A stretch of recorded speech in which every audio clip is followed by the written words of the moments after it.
The Kid Bolte. It's the Athletics. It's the Padres. Game 1 of 3. Enjoy, and we'll talk to you after the ball game.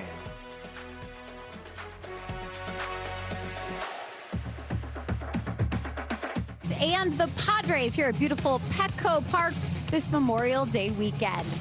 And we're glad you're along with us here this Friday night. Jenny Kavnar with Dallas Brady. This place is going to be rocking. It should be a ton of fun, and hopefully that's how the Athletics are feeling once again today. They took a 4-game series against the Angels, and they did it, Dallas, in such gritty fashion. I think it really shows the state of who the green and gold are right now. And I think for the Athletics, what's important, Jenny, is how they won those games, to your point, exciting fashion, but it was in a multitude of ways. I think backed by some outstanding pitching, you lose a heartbreaker, a near no-hit bid by JT Ginn. You come out on the short end of stick of that one, but it was the great pitching, the stellar defense, and the timely hitting. You have Severino dialed up a season-high 10 punch-out performance over his 7 innings. You absolutely bludgeon the baseball, and then you get out of town behind 2 extra inning W's, and that is exactly what you want to see this team do, is persevere, step up, and get the big hit when you needed it, and they did just that. Out of division play and into interleague play, what's the state of the Padres right now? They're in second place in the National League West. They just saw the Dodgers losing a series to them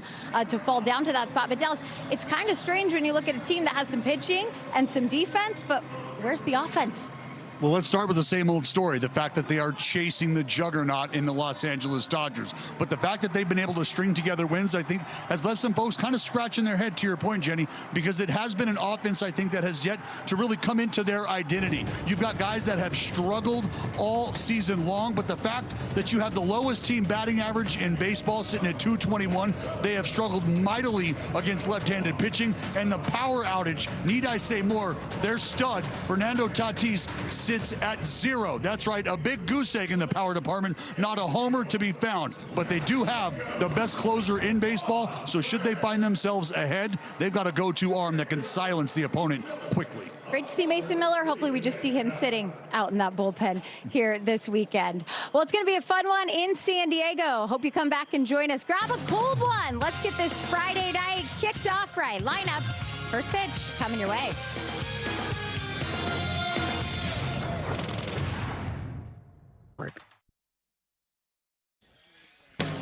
A's Baseball is brought to you by Toyota. Class-leading MPG and more hybrid models than any other brand. Toyota, let's go places.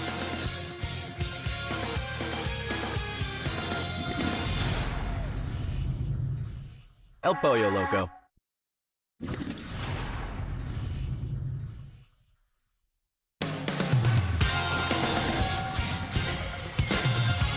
It's a great Friday night to be in San Diego, California. There's Petco Park for the weekend. The Athletics will be playing against the Padres down here in the Gas Lamp District.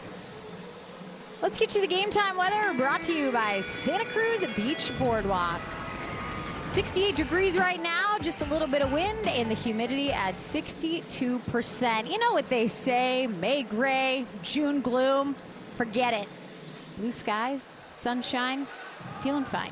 I mean, this is an absolute jewel of a city, a gem of a ballpark, if you will, Jenny. I am excited about this series for a lot of different reasons. I think the first reason, though, is to carry the momentum that the green and gold are coming in to San Diego with after a great series in Anaheim. That's right, winners of 3 straight, and you see Walker Buehler and the boys from the San Diego Padres take the field in their City Connects.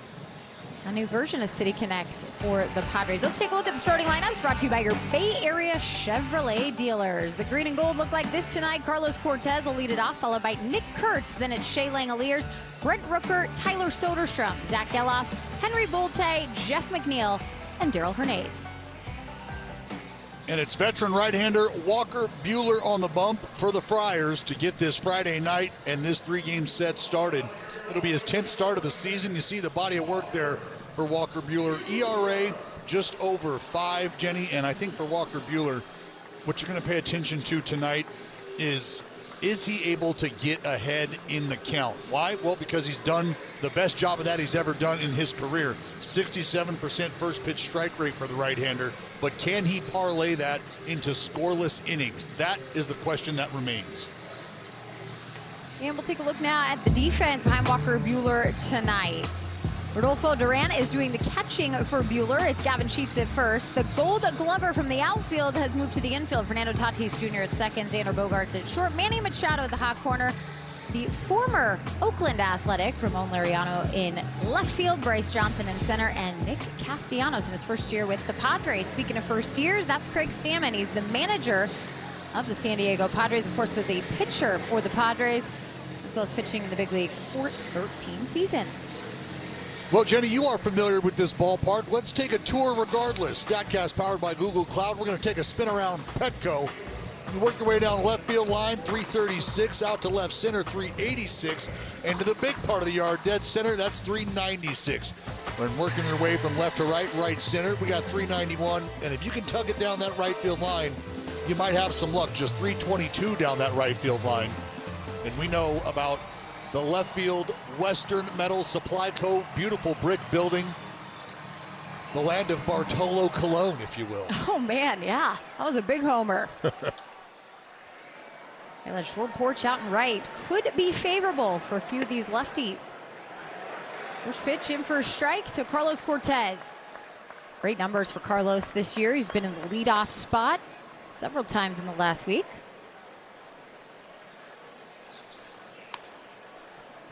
1-1 as we take a look at the umpiring crew. It's Malachi Moore calling balls and strikes tonight. The crew chief, Laz Diaz, is at first. James Jean at second, and Eric Backus at third. Swung on in the air, out towards left and going foul. It'll be not catchable for Manny Machado. Which is something you don't say very often. If the ball's in play on the third base side, more times than not, Manny Machado going to get a glove on it, track it down. Did a little hip check on that padding, so walking slowly back to his position.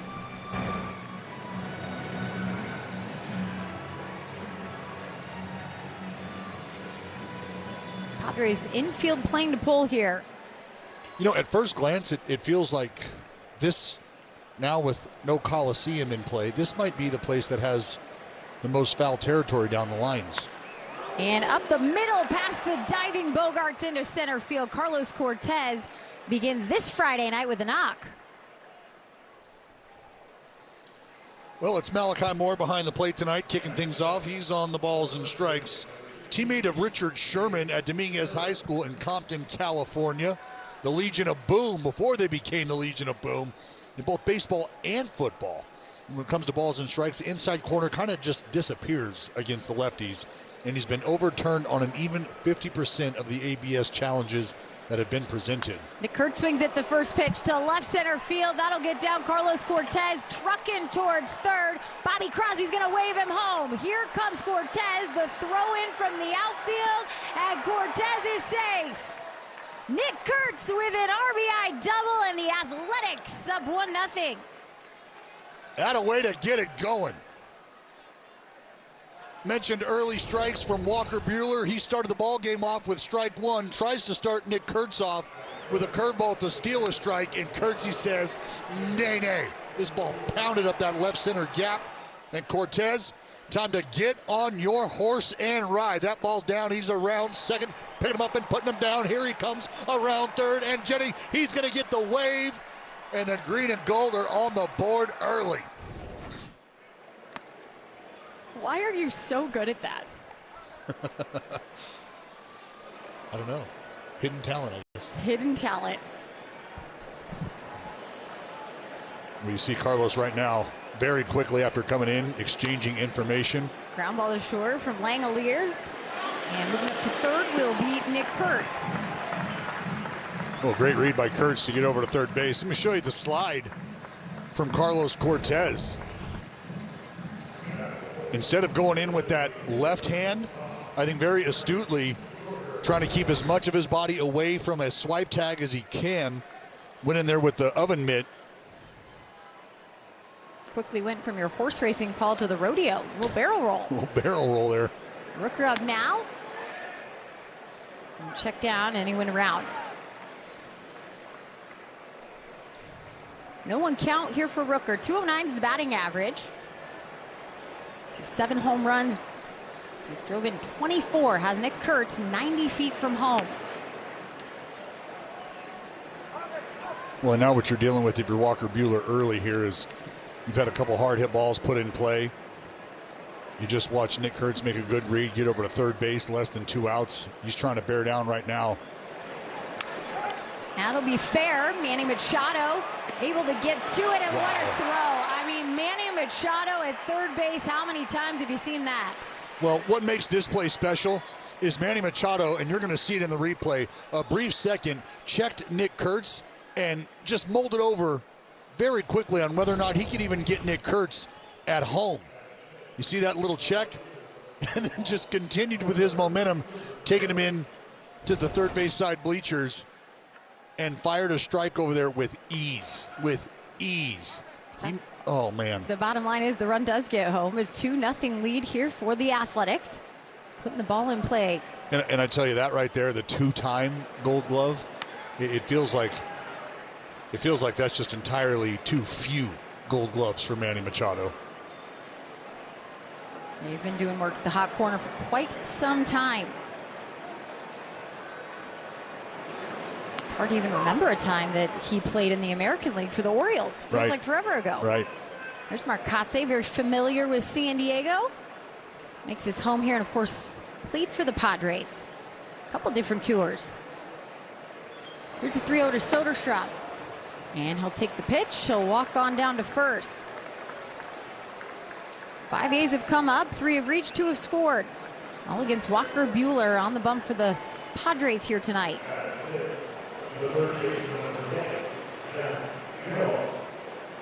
Kurtz catching his breath, 45 straight games reaching base. Never gets old. Incredible. And just real quick on Machado.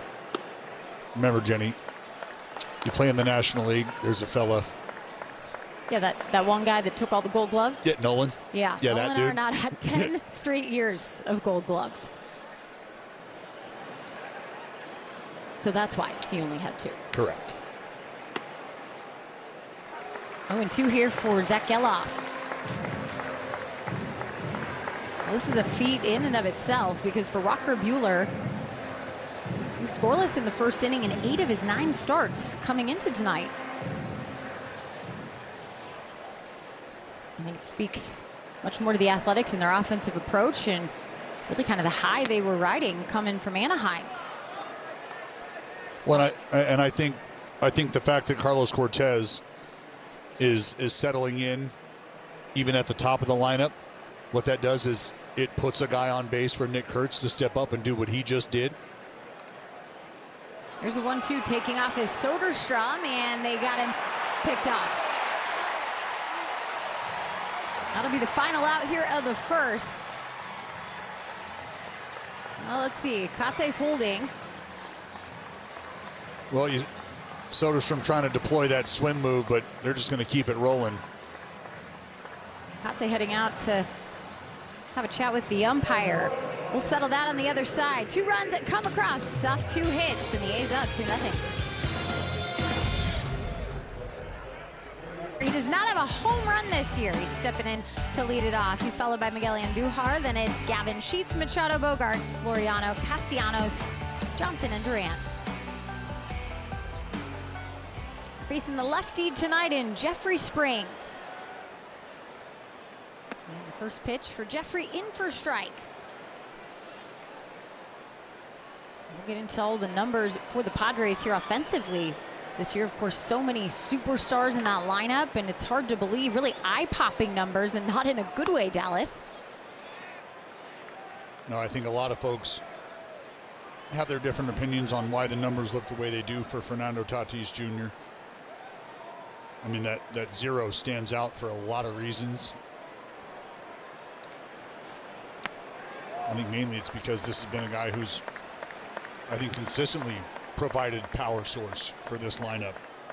And the fact that you have yet to dip into it is, at this point, I think it's fair to say it's a problem. They're talking about a guy that has 20-plus homer seasons in 5 consecutive years. And he's approaching 50 games without one.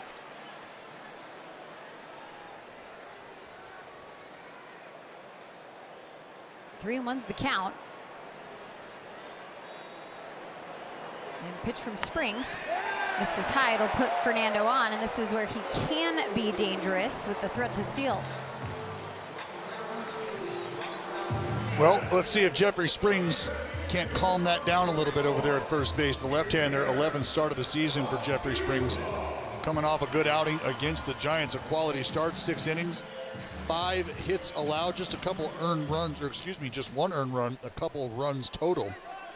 But for Jeffrey, I think doing a nice job of bouncing back from that start in St. Louis, where he was touched up early in the ballgame, but was also able to settle in. And I think what bodes well for the left-hander tonight, Jenny, is the fact that the San Diego Padres, well, they have had the fewest at-bats against left-handers in baseball. And even with that, they have just not been able to figure out a way to generate offense against the left-handers. .216 batting average against lefties. Yeah, that's 26th in baseball. In general, I mean, their offense batting .221. It's 29th in baseball. And this guy at the plate, as we know, in the former A, Andujar's been one of the better offensive players. Let's look at the A's defense. Langler's doing the catching. Kurtz and McNeil on the right side. Hernandez Geloff on the left side. And in the outfield, it's Henry Volte in center with Tyler Soderstrom and Carlos Cortez playing the corners. Here's the 0-2. You always root for good people in the game, and I think for Miguel Andujar provided so much for the Athletics at the right time, and now kind of providing a very similar personality for the Padres. Well, and he was fantastic, more than willing to do what he needed to do to get in the lineup from a defensive perspective, whether that was going to the outfield, coming back into the infield. But a treat to have around, no question.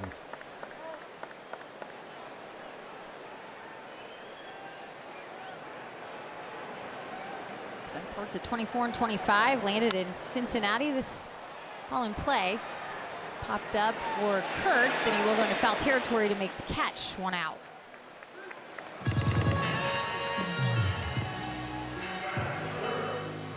And I think that's part of the surprising part when you look at the lack of offense, especially against left-handers. Miggy, a guy who, over the course of his career, pretty well against left-handers.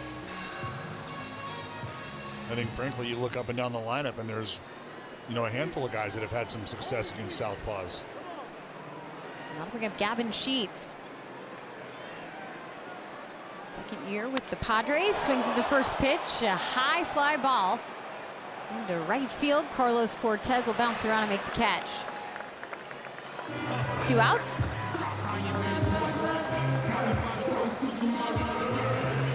That'll bring up the cleanup hitter and Manny Machado. Manny has been this team's best bolt against left-handers. You know, the idea with Jeffrey Springs on the mound is, I think you have to be able to be patient offensively. You got to be able to stay back. You know that's coming right there. It's just a matter of when and where you're going to get the changeup, but you start to sit changeup. We've seen Jeffrey Springs deploy the fastball, take ownership of the inside part of the strike zone. Check over on Fernando again. If you want to talk about one bright spot of the offense, it's that 12 stolen bases for Tatis Jr., 47 in total for the Padres.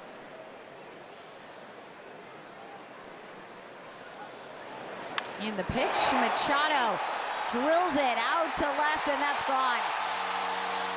A 2-run homer for Manny Machado, and we are all evened up here in the first.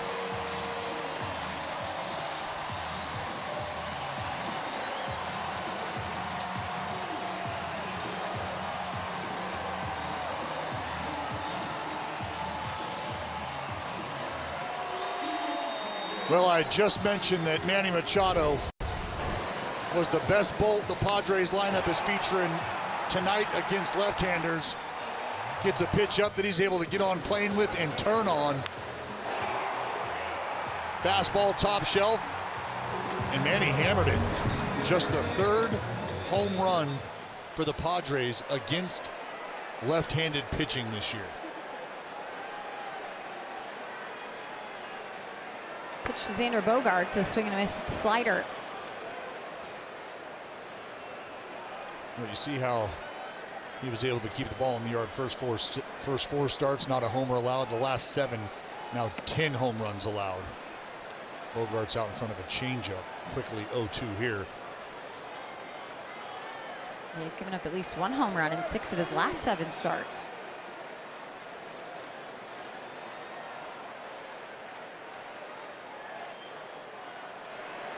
And the pitch, a wave and a miss off that changeup. So Jeffrey Springs gets a strikeout to end the first, but a 2-run homer from Manny Machado has us tied at 2.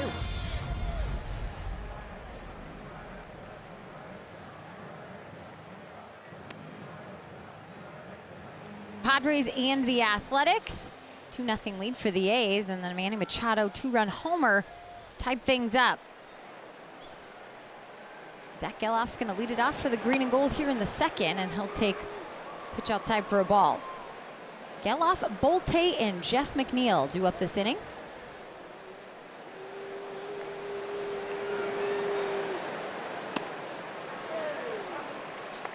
Strike at the top of the zone, 1-1. Springy and Langeliers is kind of going over the location of that last pitch that Machado saw. And a ground ball up the middle. That's where you'll find Tatis Jr. 1 out. Well, the A's will have their hands full tonight in terms of picking out a pitch, picking out a side of the plate against Walker Buehler, because he has got an entire buffet of offerings to choose from. Cut fastball, 4-seam fastball, the sinking fastball. There's your fastball buffet. And then you got the knuckle curve, the slider, the changeup, the sweeper. So you got 3 different fastballs, 3 different variations of a breaking ball, as well as a changeup. That's it? That's it. Pick your poison. Buehler, born in Lexington, Kentucky, went to Vanderbilt University. Vandy boy. He's got postseason pedigree. Certainly does. Which all those years for the Los Angeles Dodgers. Well, and he has performed well in the postseason. And I think for the San Diego Padres, it's like we're going to have a ABS challenge here, powered by T-Mobile. Just clipped it.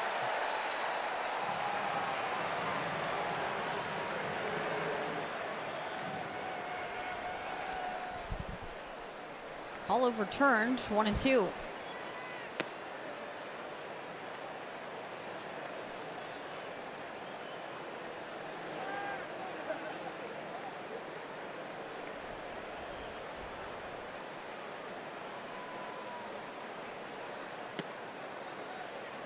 Good eye by Bolte.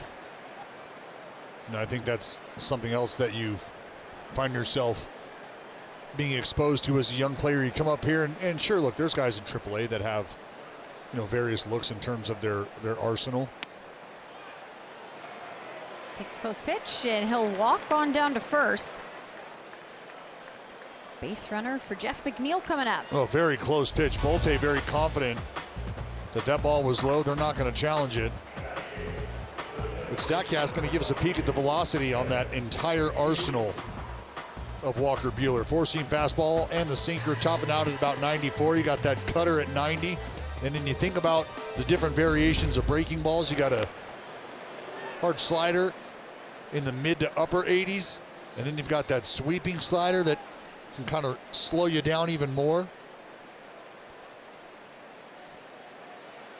So as much as we talk about staying back when it comes to Jeffrey Springs, that's something else you got to be aware of with Walker Buehler.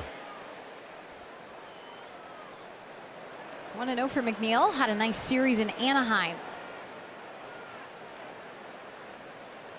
4 for 16. Had a game-tying homer the other night.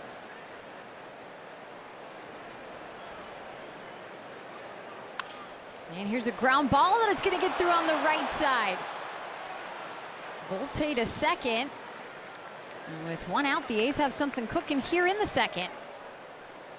Looked like Bolte thought about being aggressive and trying to head over to third base. I think thought wiser of it. Little cutter here that McNeil's able to turn on. And even with Castellanos out there in right field, probably not the time to try to get aggressive here. That ball more so right at Castellanos. First chance. Get this inning with a runner in scoring position and a called strike.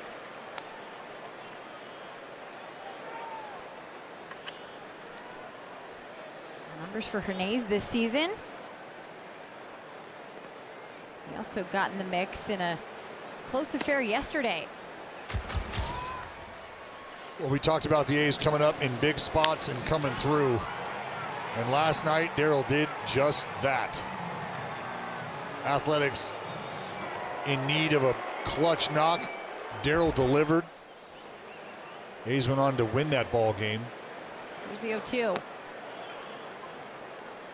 And just how important it was, I think, for the collective mindset of the group after suffering a heartbreaker in game 1 of that series against the Halos, coming back in a decisive fashion and just hammering the ball all night long, and then to take 2 extra inning ball games in back-to-back nights to get out of town. I'm not sure that you can generate much more momentum than what they were able to do so over those 3 games. It was huge. 2 comeback extra innings wins. The A's now have 14 comeback wins, which is tied for first in the American League with the Guardians. Here's the 1-2. And it's going to be a foul ball. Just foul down that first base line. Not by much, man. Darryl doing a nice job of protecting at the plate. Walker Buehler trying to bring that sinker back over the outside part of the strike zone.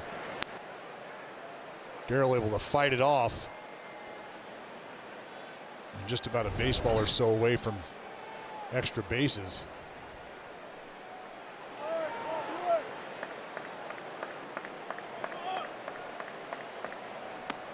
And a swing and a miss.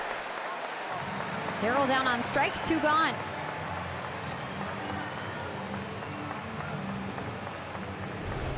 Well, one of those 3 breaking balls, it's a slider. I talked about the velocity of that slider, not the sweeper, but the slider. This one, a little more bullet spin to it. Did not have the depth that he would have liked, a little under that ball. That's why it was elevated, but got the swing and miss nonetheless. I'll bring up Carlos Cortez. Take a strike. In case you missed the series in Anaheim, the Athletics have been very good, not only with runners in scoring position, as Carlos Cortez has a .379 batting average in those situations, but also with 2 out RBIs. In the air, out towards right center field, and the center fielder is going to make the catch on the run. Bryce Johnson getting there. That'll strand 2. Go to the bottom of the second, tied at 2.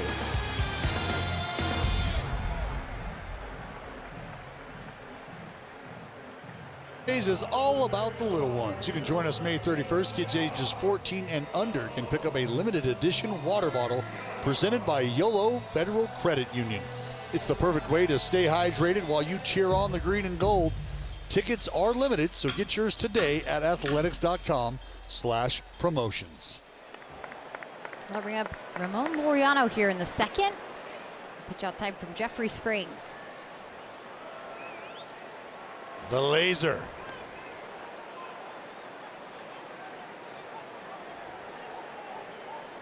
Seen this guy hit a few times, haven't you? I've seen him hit. I've seen him play some outstanding defense. And I think the San Diego Padre faithful have gotten a good look at what type of player this fellow, I think, was clearly, in my opinion, going to turn into.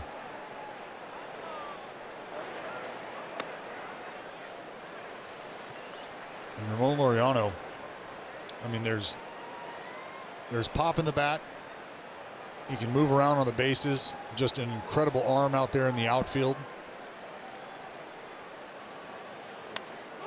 Ground ball to Kurtz. Jog it over, one gone.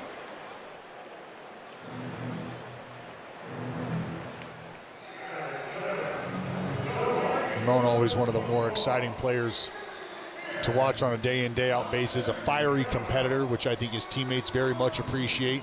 Might not say a whole lot every day, but when he does, a guy you kind of take note of. Here's Nick Castellanos. He doesn't say a whole lot every day either, at least to the media when they're asking questions. Well, I love the interview he did, a couple weeks ago or so. Swung on in the air. Out to right field. Cortez all over it. 2 gone. Interviewed Manny, and Manny had some one-word answers for him. So good. Really wasn't giving him much to work with, and I think Castellanos kind of got where Manny was coming from. A little taste of his own medicine, huh? Had some fun with it. Yeah, Castellanos was asked about these jerseys, the City Connect jerseys, and he just said, yeah, like them, fine. And finally, one of the reporters here was like, you know why we have to ask? It's for the broadcast tonight. Can you please just say something? What do you got on these City Connects? They're pretty cool. I do. I like it. I like the skull work. And here's a ground ball for Daryl Hernandez. Comes up quickly to throw, and a nice quick second. 3 up, 3 down for Jeffrey Springs.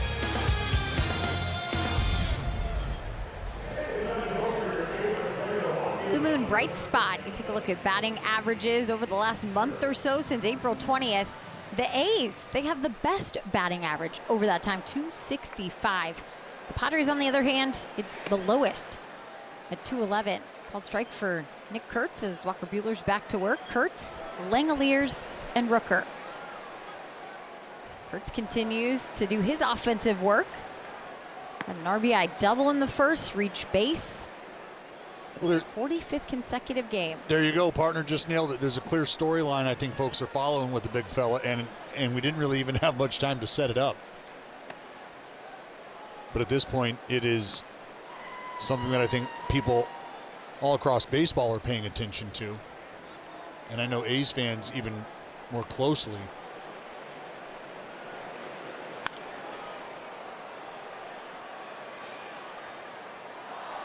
That's a pretty good name to be charging towards. We saw Ricky Henderson on base a lot in his career. He's up next. He had 46 consecutive games back in the early 80s. Well, he passed up old Payne in Anaheim. Yep. Now chasing Ricky in double X. Of course, Mark McGwire's still a few weeks away if he can get there. Yep. 3-2. How many times have we seen this as well from Nick Kurtz? Getting in full counts. And the pitch, a good eye. He'll walk on down to first. 2 times up, 2 times reaching.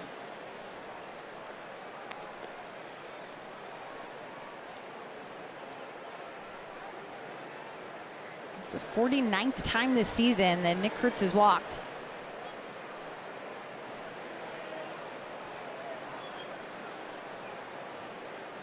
Langeliers has also been reaching base a lot. 20 straight games for him. He had a ground out in the first.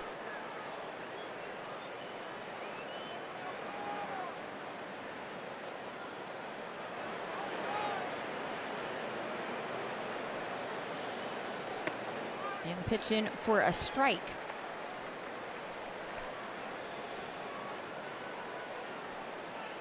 Well, these two have been quite a dynamic duo at the top of the lineup with the way that Langeliers has gotten himself on base. Kurtz as well. You know, and I was talking about Kurtz being in the leadoff spot. The fact that you have Cortez starting to settle in there at the top with the timing, with the playing time that he's getting. You want Nick Kurtz, you want those doubles that don't end up clearing the wall. You want them to be valuable in terms of driving runs in, and that's what Carlos Cortez now represents. Worked out perfectly today. Leadoff single from Cortez, and Kurtz driving him in. 2-2 now, the count for Langoliers. First to home for Cortez, too. How about it?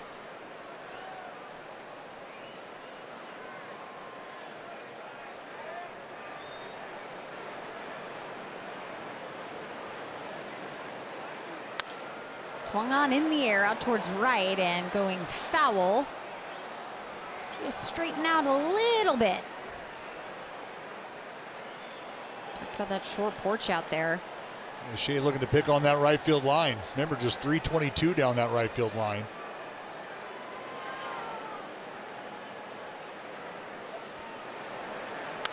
And a ground ball. It'll be Fernando Tatis Jr. I'm going to go to his left. He makes the out at first as Kurt's in scoring position with one out.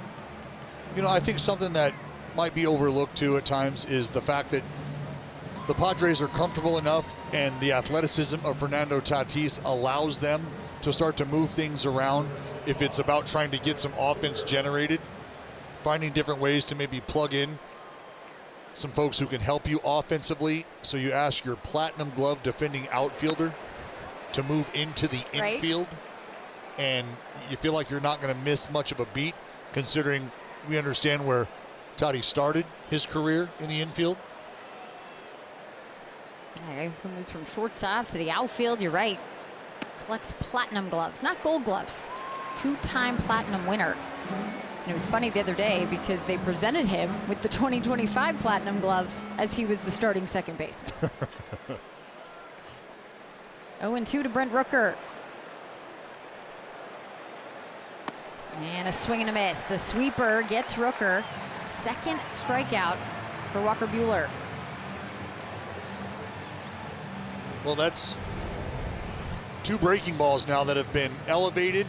I mean, well up and out of the zone. Walker Buehler has been underneath both of them, but has gotten the result he's ultimately looking for, which is a swing and a miss.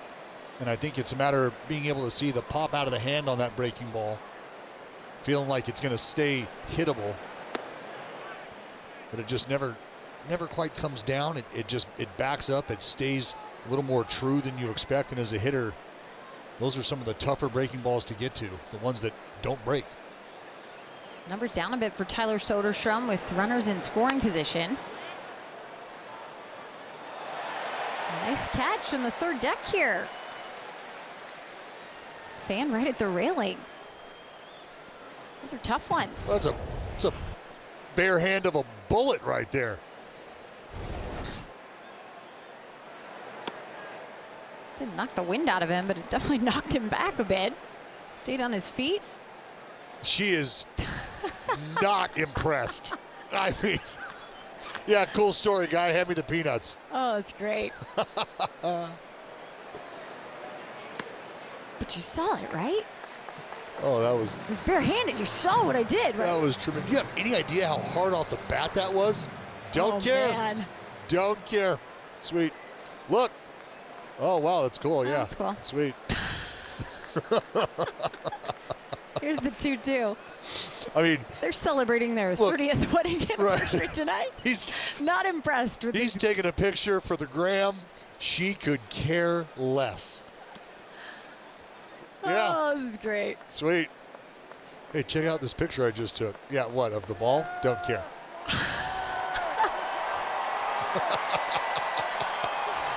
Oh.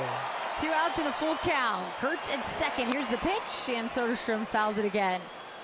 Maybe you can find another disinterested wife up there. She's thinking, great. Know what we're going to talk about on the way home? This is going to occupy the rest of the month. Stupid baseball. That's a cool look. The dirt cam. Trying to get those feet moving for Kurtz out at second. That's strike 3, though. Sinker catches Soderstrom. Back-to-back strikeouts for Walker Buehler after the leadoff walk. Not impressed. Stripes are in town. That starts next Friday night. You can kick off the summer with a high-stakes weekend featuring a beach towel giveaway for Sacramento Saturday. We got kids' water bottle giveaway. That's on Stompin' Sunday. So fans, don't miss the chance to see this legendary AL matchup. You can get tickets right now at athletics.com/tickets. You know, Jenny, I was thinking in between innings, I kind of know how that guy felt up You there do? at third deck. I do. Well, I mean, humble brag, I did catch a foul ball in Anaheim off the bat of Mike Trout. Sorry about it. Yeah, I know. We had to relive that the last 4 days. That was fun. And then Romy Gonzalez in Boston. Wait, what? You were there, right? I thought you caught one at Wrigley. No, it was Boston. Oh. I just, yeah, okay. You care, right? No, I mean, that's cool. Yep. Got it. I mean, after you caught the first and we had to continue talking ad nauseum about it, it was like, Wow. The only thing I was concerned for, Dallas, was my safety. So I did not realize what ballpark we were at, because anytime a foul ball comes within a 30-foot vicinity of the booth, it's literally like, ah! Here we go. Here we go. Just moving me out of the way. So I just decided to roll myself in the corner and forget where we are I think when you make your attempts. I think a thank you would be Absolutely not. okay. There will be none of that. Rodolfo Duran with a 3-2 count. Jeffrey Springs working here. It's one in the air, Kurtz. And unfortunately, it's a couple rows out of play. Kurtz was all over that. I think you make a great point about foul territory here. And I haven't thought about it much since the days of the Coliseum. Obviously, there was a lot of ground. Definitely a pitcher's best friend. We talk about pitcher's ballparks around the league. This has often been known as a pitcher's park. Of course, got Tropicana Field, which wasn't in play last year, but back to it. And here's a walk now for the Padres catcher. So one on, the top of the order coming back up. You have Dodger Stadium, of course. But really, when you talk about pitcher's parks, especially down here in San Diego, the ocean air, all the things. Oh, yeah. Well, you got to, I mean, it's a massive, expansive outfield that you got to cover. And the great point that you just made, we are at sea level. You've got some dense air to contend with if you're a hitter trying to power the ball out of the yard here. Petco changed for a bit, and you'll see it in this shot as we get towards center field. A lot of those buildings out there in downtown, the high rises as they continued to do construction. Saw some more offense perk up a bit. Well, you get some of that ocean breeze to die down. It's not able to pick up quite the steam that you have rolling into the ballpark, and you get jet streams that are created, and a lot of times those jet streams can end up kind of swirling and knocking the baseball down. Here's the 1-1 to Tatis Jr. A liner to center. Bolte with the catch. That'll send Duran back to first. One gone. Well, a hard hit ball for Tatis. But Bolte shaded just a hair up into that right center gap. No problem tracking this thing down.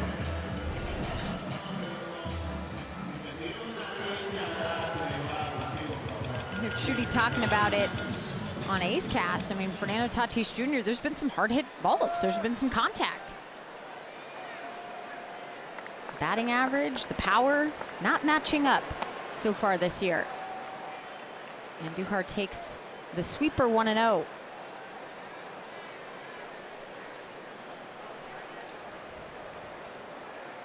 And the A's had a leadoff walk in the top of the third and not able to get anything done. Springs trying to match here with the Padres lineup.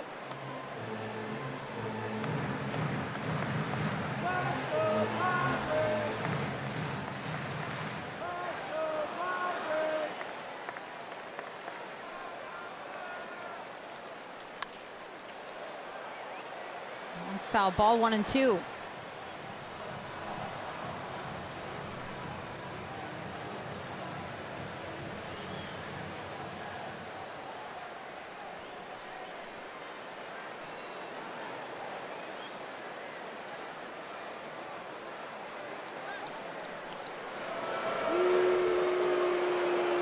Duhar's seen Springs a few times in his career. Came in 1 for 7 and 1 for 8 after he popped up.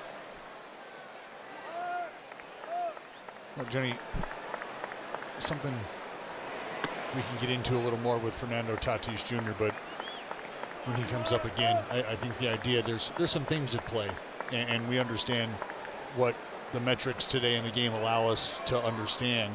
And something that I think is understood is, you know, the ball coming off the bat, especially when it's shooting straight down into the ground. Right.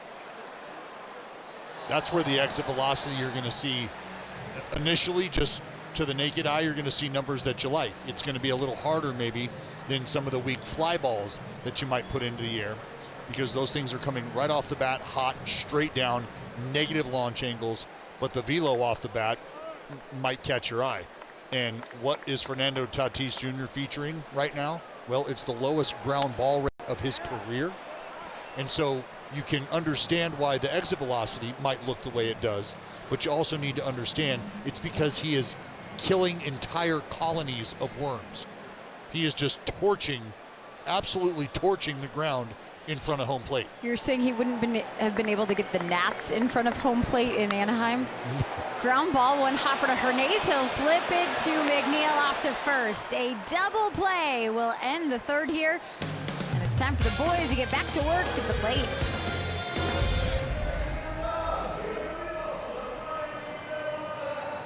Day.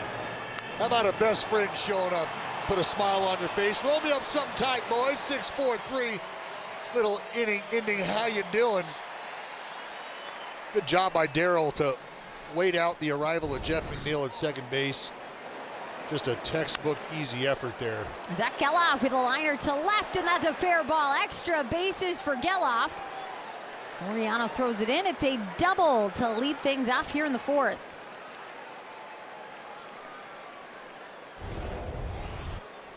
Zach Geloff jumping all over a breaking ball that stays up. Buehler trying to steal a strike with that big curveball. We've seen it earlier in the ball game with Nick Kurtz, who was able to hammer a double. Now it's Zach Geloff who's able to spin on one down that left field line. Bring up Henry Bolte. Oh my. Swung on and into center field. Here comes Geloff. Bolte with an RBI single. Love how things are going today. I mean, it's offense that unfolds quickly. I mean, you're talking about a couple bullets right now off the barrel of the Athletics.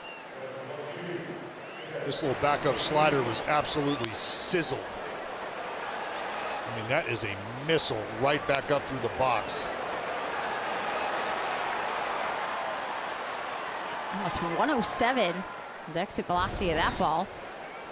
First hit tonight for the green and gold with the runner in scoring position.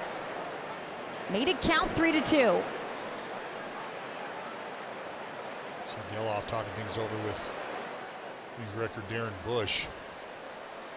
Pitch to McNeil. Bolte taking off. Bolte called out on the field. He wants Marcotte to look at it. Well, you see he's turning in and looking at James Jean saying no chance. We'll see just how close this was. Kotz is going to say keep it going here. And I think what Bolte might miss if he does indeed beat the throw, which, man, I tell you, I mean, from that angle, it's tough to see whether or not that left hand was on the bag prior to the tag being applied. Tough shot, tough to tell from that angle.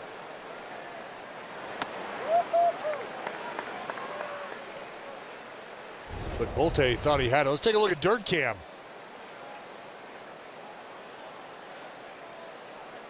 And again, just tough to see because you can't see the tag through Bogaerts.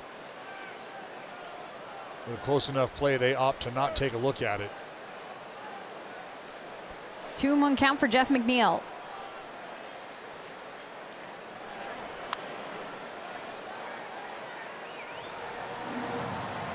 McNeil with one of the 5 hits for the Athletics.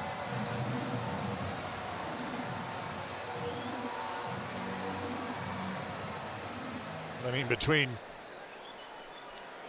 Freddie Fermin and Rodolfo Duran, you're talking about a couple guys who get rid of that baseball in about under 1.9 seconds. Duran just outside of the top 10 in pop time, Jenny, 1.89. Looks like we're going to have an ABS challenge here. Ball looks like it clips the corner.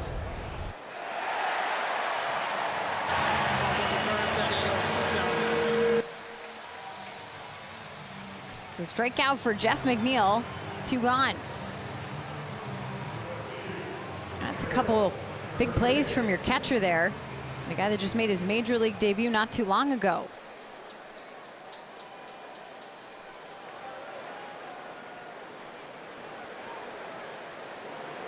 Daryl Hernay swings at the first pitch. Lifted in the air to shallow right field. 3 Padres converge, and it will be the right fielder and Castellanos making the catch. The A's got the lead run across. It's 3-2.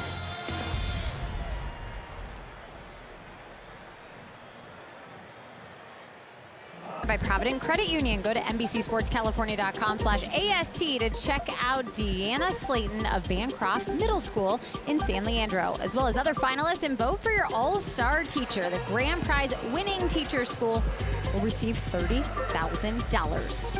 Vote now. Lots of characters out tonight. Is that someone you know? That is strong to quite strong. Saw the Friar Girls, some Woodland characters.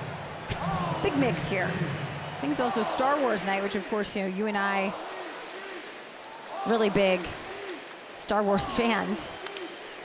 To center field coming in is Bolte, and he will make the catch as Gavin Sheets is retired. Star Wars fireworks tomorrow night. I mean, I know you are gonna stick around. Oh yeah, 100%. Can't wait. I mean, it's going to be quite a show. You and I were just talking about Star Wars in between the break. It's usually what we do. What do you say your favorite episode was? Your favorite movie was? Which one was it? Yeah, it was probably the original, I guess. Yeah, probably go with that. Love Princess Leia. I mean, who doesn't? Big fan. Yoda? The child. Swing and miss for Manny Machado. 1-1. There you go. Oh, locked and loaded. Little early. Little early. I was in the elevator with one of those folks, and let's just say they weren't in costume yet, but they had a big bag. Oh my. We got that part down. Also past this fella in the hall. Lord 2D2. Swing and a miss for Machado. A changeup makes the second strikeout for Jeffrey Springs. I tell you, he's got it on a string. I mean, you make a hitter like Manny Machado look as off balance. I mean, that's a changeup that cuts. And that's not intentional there.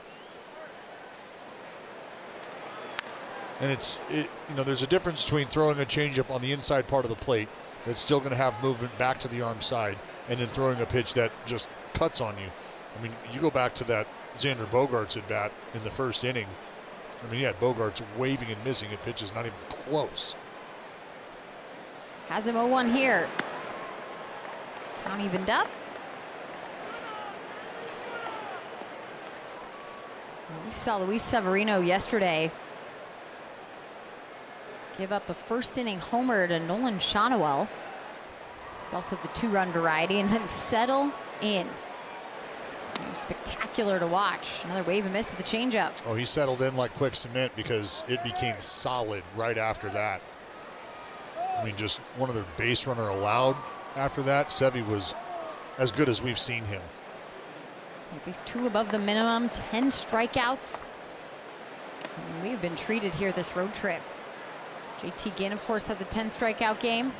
Well, it's been a great mix, and you just saw Severino, the veteran, sitting there in between Savali on his left, your right on the screen, and Jacob Lopez on the left of your screen. That's the line for Sevy. I mean, pure dominance and 0 walks, right? The command. That was huge. Ground ball to second base. McNeil to Kurtz. 3 up, 3 down once again for Jeffrey Springs, also settling in here in San Diego tonight.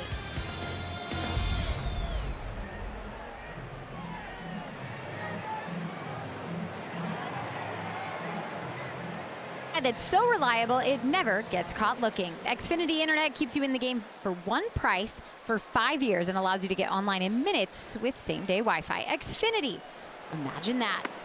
Taking in a beautiful sunset here in San Diego and taking in a great ball game tonight here at Petco Park. Carlos Cortez started things off with a hit. Scored the first run when Nick Kurtz drove him in the first. Now 3-2. A's up. Ball lifted in the air to shallow center. Got a move, and finally to the ground. Bryce Johnson makes the catch. Well, I think off the bat, Bryce Johnson thought that ball was going to carry a little further out to him than it did. He realized after a moment, I'm going to have to make a break for it. You see him just start to kind of coast. And then that ball losing air quickly. Bryce Johnson able to close the gap, make a sliding catch for out number 1. That'll bring up Nick Kurtz. Talked so much this season about the walks for Nick Kurtz. How about the OPS? 921, only to be bested by his teammate Shea Langoliers up there. Ben Rice and Aaron Judge, of course, have made a great tandem for the Yankees. We'll see them next weekend in West Sacramento. Yeah, that is quite a 1-2 punch the Yankees have in their lineup with those two boppers. And that's what's nice about what this duo for the Athletics has been able to do, I think. And dare I say quietly. I mean, I know Nick Kurtz has made a lot of noise just because of the streaks that he's put together, whether it was the walk streak and now the consecutive on-base streak. But Shea Langoliers, I mean, I was telling anybody who would listen when the season started that this is a guy you're going to have to keep an eye on when we start to have an MVP conversation if things continue to train the way that they were looking coming out of spring training. I think anytime your teammates unsolicitedly come up and start to mention your name and just what they're seeing, I mean, you're already a good player, and they start to see you take those steps to the point where they want to talk about you. That just gives you insight to how things are trending for a player. And I mean, to a man, everybody in that room wanted to talk about what Shea Langoliers was doing, the shape he came into camp with. It was just all eyes on Shea quietly. Shea was playing video game baseball at spring training, which man. I get it. It's spring training. It's spring training numbers, but it was still ridiculous. Well, and something that I think people kind of lose sight of at times is, sure, there might be guys that you're facing that aren't regular major league pitchers. 1-2 swung on and fouled. But these are guys who are vying for a major league job or are highly touted prospects trying to put themselves on another rung in terms of their organization's radar. Just trying to maintain a position in the forefront of the front office's mind. So they're coming into camp raring to go. It's hard to believe that Walker Buehler on the mound today for the Padres was in that same position. He only signed a minor league free agent deal with the Padres this offseason. So also was trying to make a club. And again, how many times have we seen this, Dallas? We're in a 3-2 count with Nick Kurtz on a count that started 1-2. Able to foul off some pitches. Take a couple, and now pitch number 10 coming.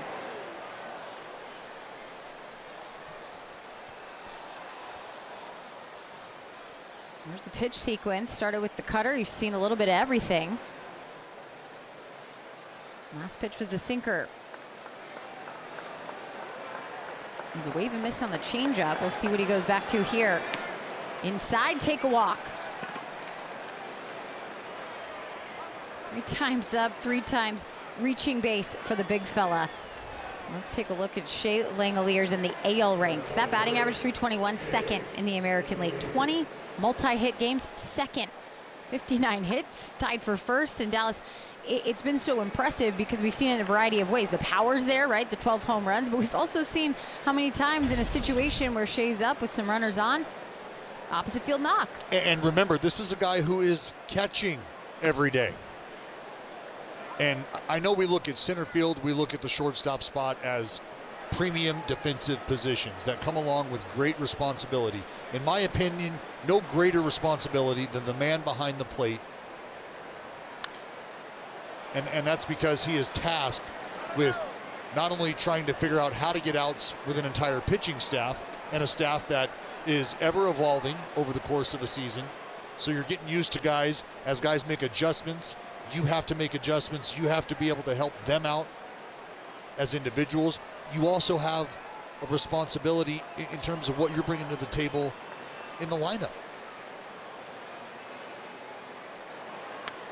I mean, I think that's why the conversation of Cal Raleigh last year continued to pop up time after time. Well, because people do. They almost want to disregard the fact that, okay, he's a catcher, but let's look at his offense. No, I need you to appreciate the demand of the position and what comes along with it, and how what these guys do offensively as catchers is almost backburnered because of what they're asked to do with handling the staff. Here's the 1-2. Swung on in the air to left field, and going back out will be Bogarts. He'll call off Laureano for the catch. 2 gone.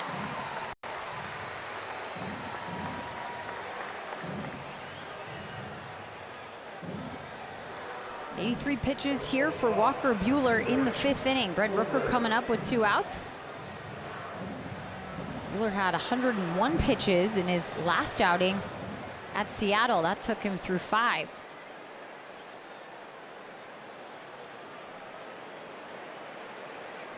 Rooker has a ground out and a strikeout in the game. Now the bullpen is starting to warm up.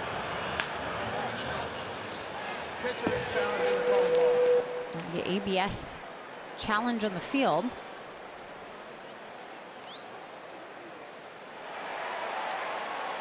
Indeed, a strike. 3 for 3 now for Duran.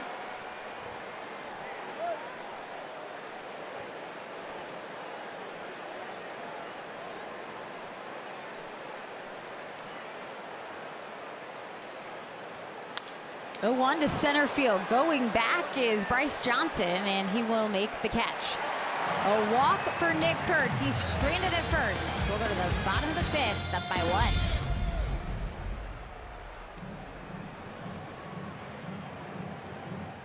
1. Group's best outing yet with A's group tickets. Bring 10 or more and score special pricing plus exciting group perks all year long.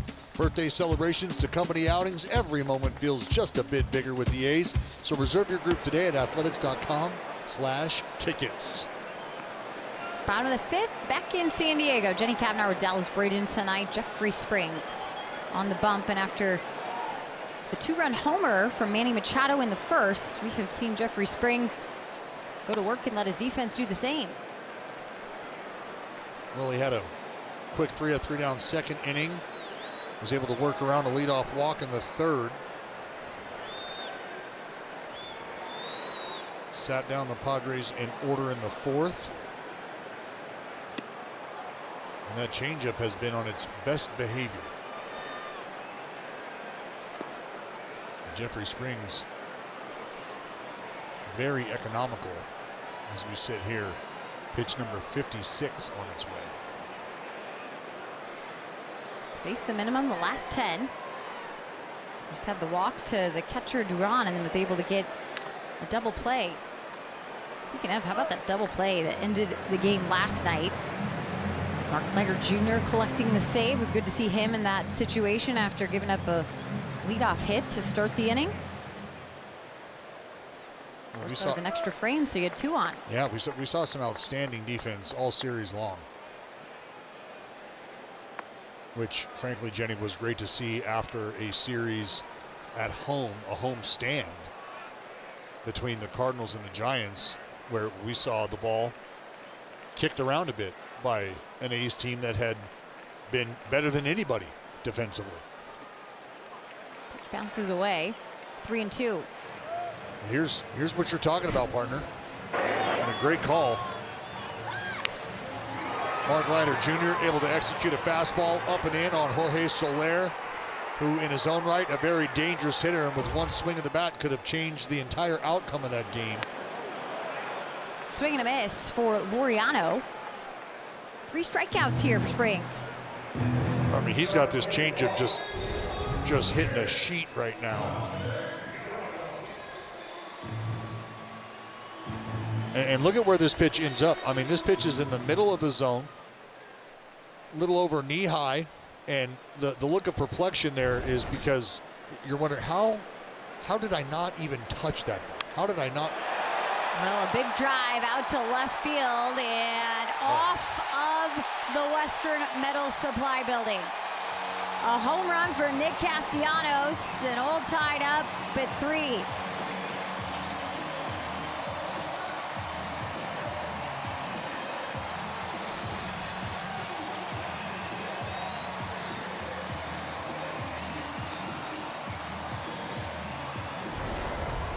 Well, the long ball had been a bit of an issue for Jeffrey Springs coming into the ball game. This here, a slider, and Castellanos hit it like he was sitting on it, and you see him point to the dugout, and I think that could very well mean that he was probably letting the folks in the dugout know, this is what I'm looking for, this is what I'm sitting on, and I got it. Coming into tonight, the Padres had just 2 homers against left-handers, and tonight have 2 against the left-hander.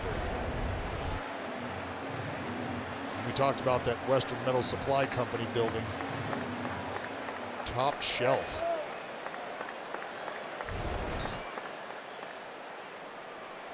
Here's the 0-2 to Johnson. Well, it's almost those numbers, Alice, when you started to look at them, and even I think you were hesitant to share with me those numbers about the home runs against left-handed pitching, because it is like, whoa, just 2 home runs against a left-hander this year. And of course tonight, finding a way to take advantage at the right moment. Well, I think from the Padres perspective, you know, you dive in, you do your homework on a guy, and I think you understand some of the tendencies of Jeffrey Springs. And I think that's what good lineups do, is they formulate an approach against a guy, and you're looking for certain pitches, you're looking for certain sides of the plate. And I think what you've seen tonight for the Padres is a little bit of, well, if he makes his pitches and we're looking for him, it's still going to be tough for us to get to. But if we're looking for a certain pitch on the certain side of the plate and he leaves it hittable. 2-2, and a grounder chopped over to short. Hernandez will make the second out, and we'll visit with Visit Humboldt.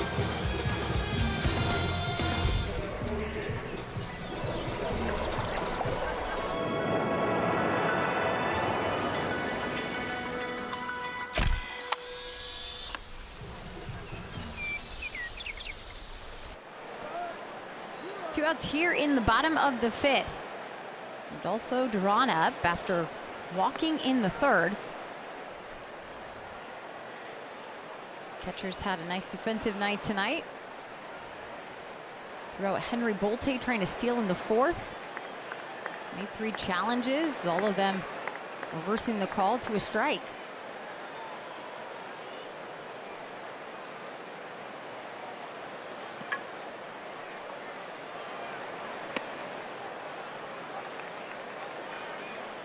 His Major League debut on May 7th. Padres have a couple of injuries in the key positions that they're dealing with. Luis Campusano fractured his toe early May.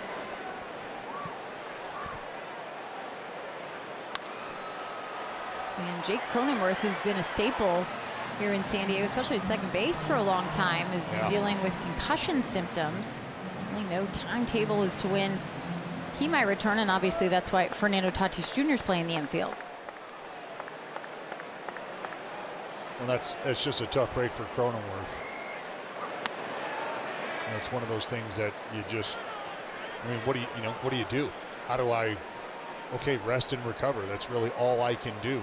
Every day I spend resting is a day I hope I'm recovering. It's nothing you can really expedite. 2-2, a fly ball towards right field, and it'll get out of play.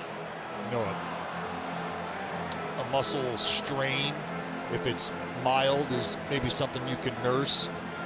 If we're talking about, you know, broken bones or fractures, really it's about pain tolerance, provided you're not going to compromise yourself.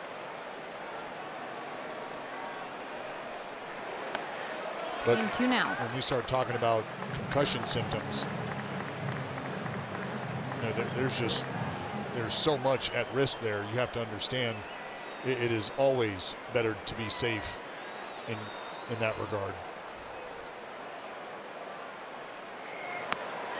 And the pitch missing will put Duran on for the second time via a walk. Well, that'll frustrate you because a guy at the bottom of the lineup, a guy who's just come up to the big leagues, as you highlighted, Jenny, is a guy that you feel like you should be able to attack. But that's a couple pretty good at-bats there from Duran, able to find his way on base. This meeting on the mound now between Scott Emerson Langoliers and Jeffrey Springs is brought to you by the injury attorneys of Ashton and Price. Fernando Tatis Jr. coming up. He's reached on a walk. He's also had a line out. The last thing you want to do with 2 outs here after the home run that tied it this inning is extend this inning.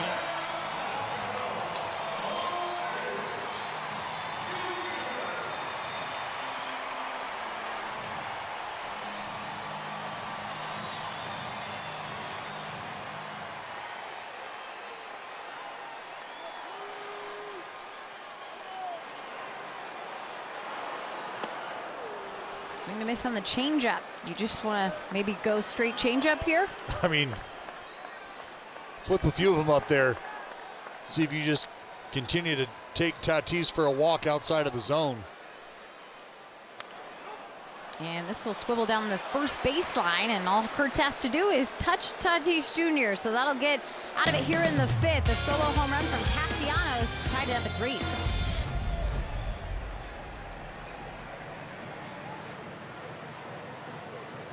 To source for all your favorite teams is still NBCSportsCalifornia.com. Battery chatting things over in the dugout here as we approach the 6th inning.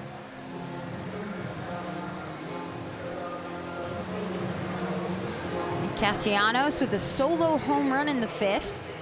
That gave the Padres their 3rd run to tie it. This is going to be Bradley Rodriguez now. 21st appearance for the right-hander. You see the numbers. He's been great. Right now charged with trying to build that bridge to the back end of this bullpen, and you know who looms in the 9th. Popped up a mile high on the right side. Tatis waving everybody off. Will make the catch. Well, this high roller is brought to you by Circa Resort and Casino. Zach Geloff got the 4th inning started with a double down the line, and then a shot right back up the middle, a bolt off the bat of Bolte. Some quick offense, some loud offense off those 2's bats. Geloff will take a strike off Rodriguez. Yeah, you look at how the offense has developed tonight. The 1st inning, it was a single from Cortez. Kurtz drove him in with the double. And of course, they had another run, and exactly what you just showed, like the back-to-back hits. The ground ball to Bogarts. Close play there at first as Geloff was hustling, but 2 outs. Well, Bogey might not be as fleet of foot as he once was, but I mean, if it's a ball that he can get to, he's about as sure-handed as it gets, and you can see just the internal clock of a veteran infielder, knowing he has just enough time.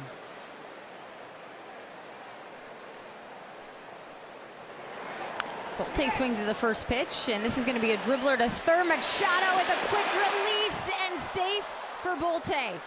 We have seen Machado make some good plays, but I think Henry Bolte is going to be one you're going to have a tough time with. And speaking of internal clock, if you're Manny Machado, all you can do is read the data, right? You understand maybe sprint speed down the line, but it's nothing that you are familiar with. And Manny doing his best to try to not only, first of all, round the baseball and create an angle, but get rid of it quickly. And Bolte able to beat it by a half step. And this is just all the credit to Bolte, who's able to book it down the line and beat out the throw of the Gold Glover.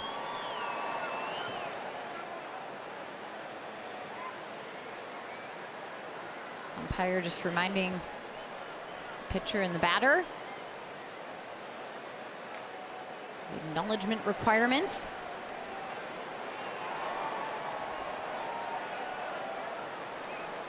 Bolte with the 2-hit night as the RBI. He was caught stealing. We'll see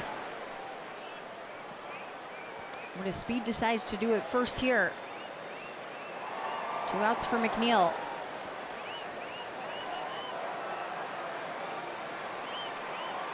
By the way, first to home, 4.28 seconds for Bolte.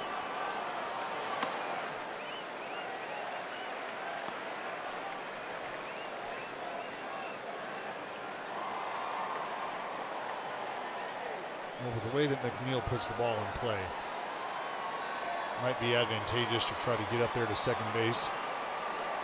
Rodriguez, Jenny, about 1.415 to home, which is ample time to snag a bag, especially with the speed of Bolte. McNeil, a guy who's comfortable hitting the 2 strikes. And the second disengagement now. Well, no doubt it's a thought on the mind of the Friars. See left-hander Adrian Morejon starting to loosen up. Bolte got a good lead.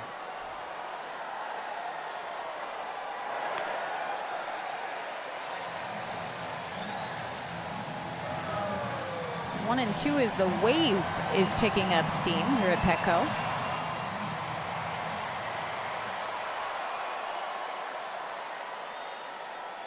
Tarps are still on here. Couple more innings left, my friend. Taking off is Bolte. Here's the pitch, and McNeil fouls it back. What an incredible jump by Bolte. Bogarts knew it. Oh boy, you see Xander just, wow, you got here quickly, didn't you?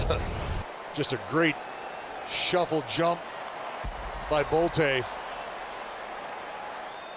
Bogey almost having to do a double take, make sure, yep, you're here, fast.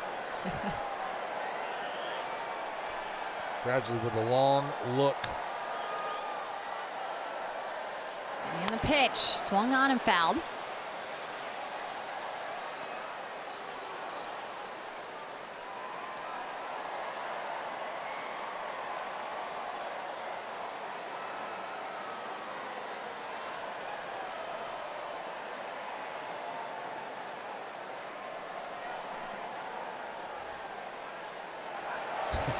Taken off again in the air and fouled back.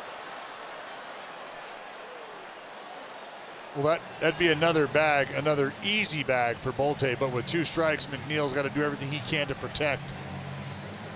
So anything close, you know McNeil's going to be firing. Bolte getting his steps in. That whoop band is logging quite the numbers. It's lighting up.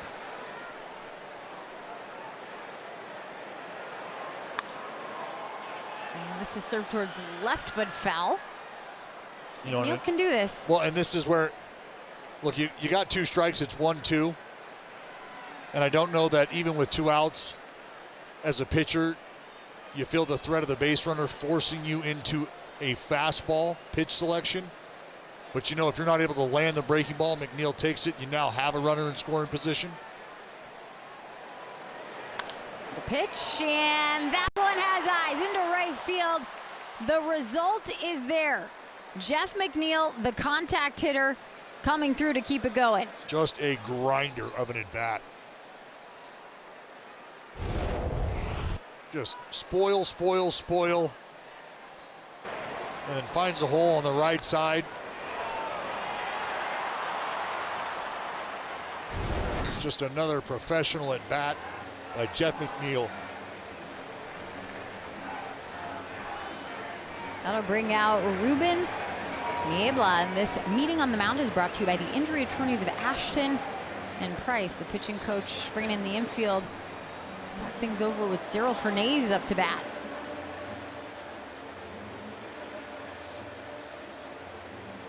Well, I think the meeting right now is more about just trying to give Rodriguez a little bit of a breather.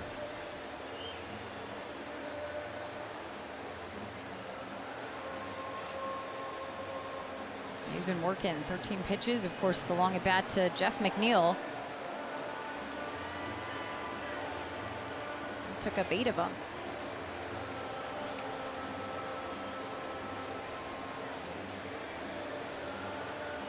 Daryl's 0 for 2 so far tonight.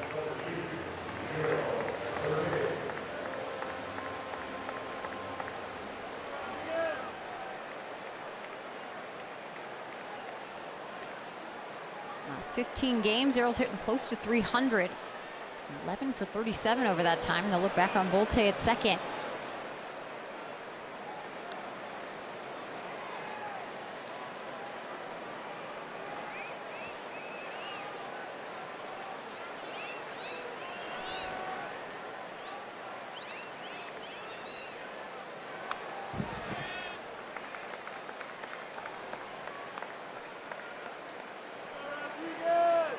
This bullpen for San Diego, one of the big reasons why the team ERA is so good for the Padres. The relievers coming in at a 3.32. You mentioned Mason Miller, of course, the former Athletic.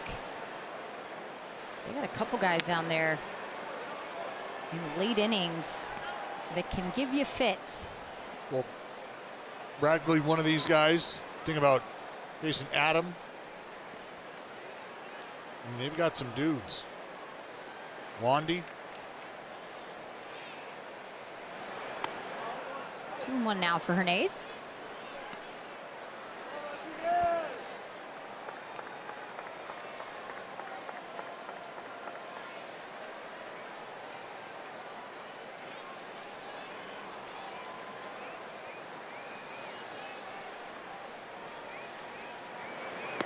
And Jenny, you look at the combination of Mason Miller, Rodriguez on the mound right now, Wandy, Jason Adam.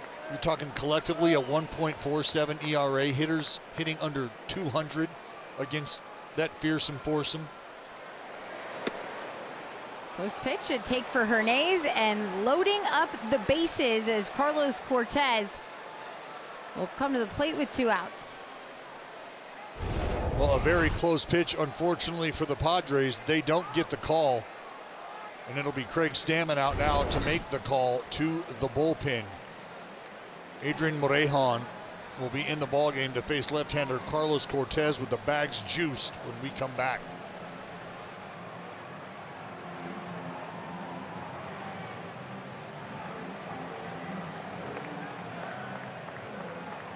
There's magic in the Redwoods. Travel over trestles through towering redwood groves to the summit of Bear Mountain.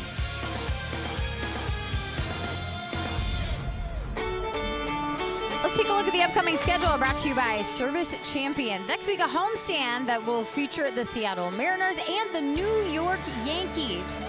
That'll be a fun one. And then June begins out on the road. It'll be long out on the road. First the Cubs, and then the Astros, followed by a week in Las Vegas. It's coming up. If you haven't made your plans to join the Athletics, go ahead and do that. Whether it's West Sacramento, Vegas, or even Queen Road Trip Mike and the group. Well, it'll be left-hander Adrian Morejon on now for the Padres. Mentioned the situation he's coming into. Bases loaded. Right now, they need the left-hander to dial up a very important out, and it will not be Carlos Cortez. Mark Kotze will play the matchup game. He sees Morejon and raises you a Colby Thomas.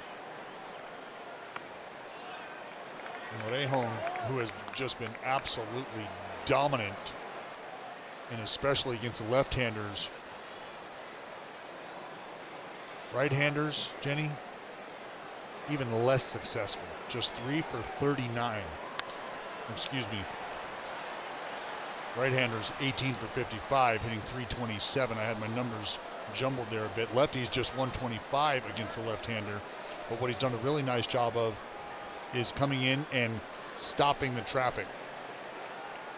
9 inherited runners, just 2 have scored.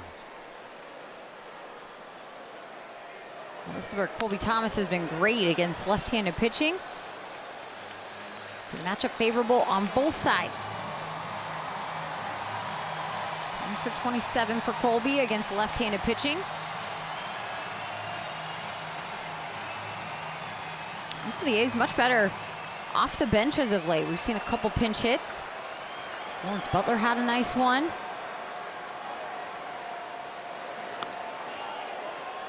Two and two.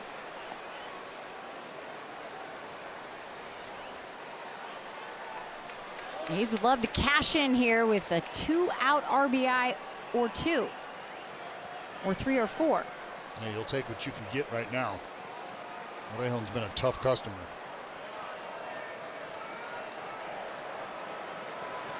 Here's the pitch. Thomas with a swing and a miss.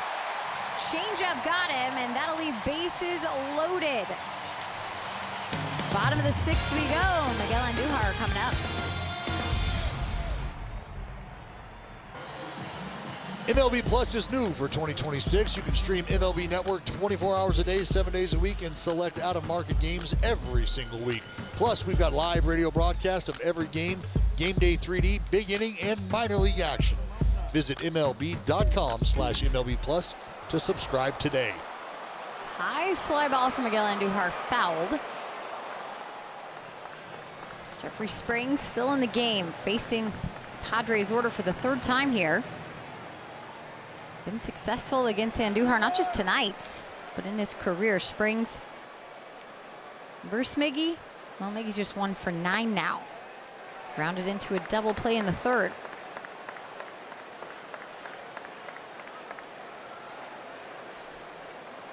The Athletics pitching staff has done a nice job here recently of just being able to eat up outs. And we've talked a lot about how much pressure you start to apply to a bullpen when you're asking them to cover 12+ outs. Colby Thomas stays in the game in right field after pinch hitting for Carlos Cortez. 1-2, a grounder to 3rd. Geloff will play it at his chest, and 1 out. And that's something that this Padres bullpen is going to have to do tonight. Figure out how to cover 12 outs. And right now, Jeffrey Springs trying to do everything he can to limit that. You know, we talked about Rodriguez and Morejon, the combination of the two, trying to build the bridge to the back end of the bullpen. Well, Jeffrey Springs right now trying to serve as that bridge. You know, the game gets a little easier to manage when the starter is able to hand the baseball even to the setup guy, and at times just to the closer. You hear the cheers here at Petco for Gavin Sheets up. He's created the Holy Sheets movement. A lot of late inning heroics. It was in early April. This team, Dallas here at Petco Park, won 9 straight at home. Hard to short. Hernandez to Kurtz. 2 gone. Well, I'm sure Padres fans will forever have the great call by the great Don Orsillo logged in their brain. I mean, what an epic moment. Did you check Don's pulse today to make sure that he's still alive after that call? There's Don Orsillo. Friends over there. Tony Gwynn Jr. on the broadcast with him. Mark Grant, also a favorite here in San Diego and a staple for a long time. Yeah, What a little time off, a little vacay. Mudcat.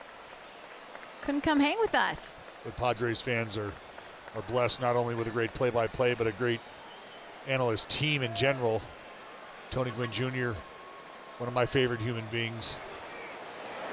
Just one of the best. Here's a ground ball to short, and Hernandez once again. 3 ground ball outs this inning. Jeffrey Springs has been inducing a ton of those here in the game. Still tied at 3 after 6.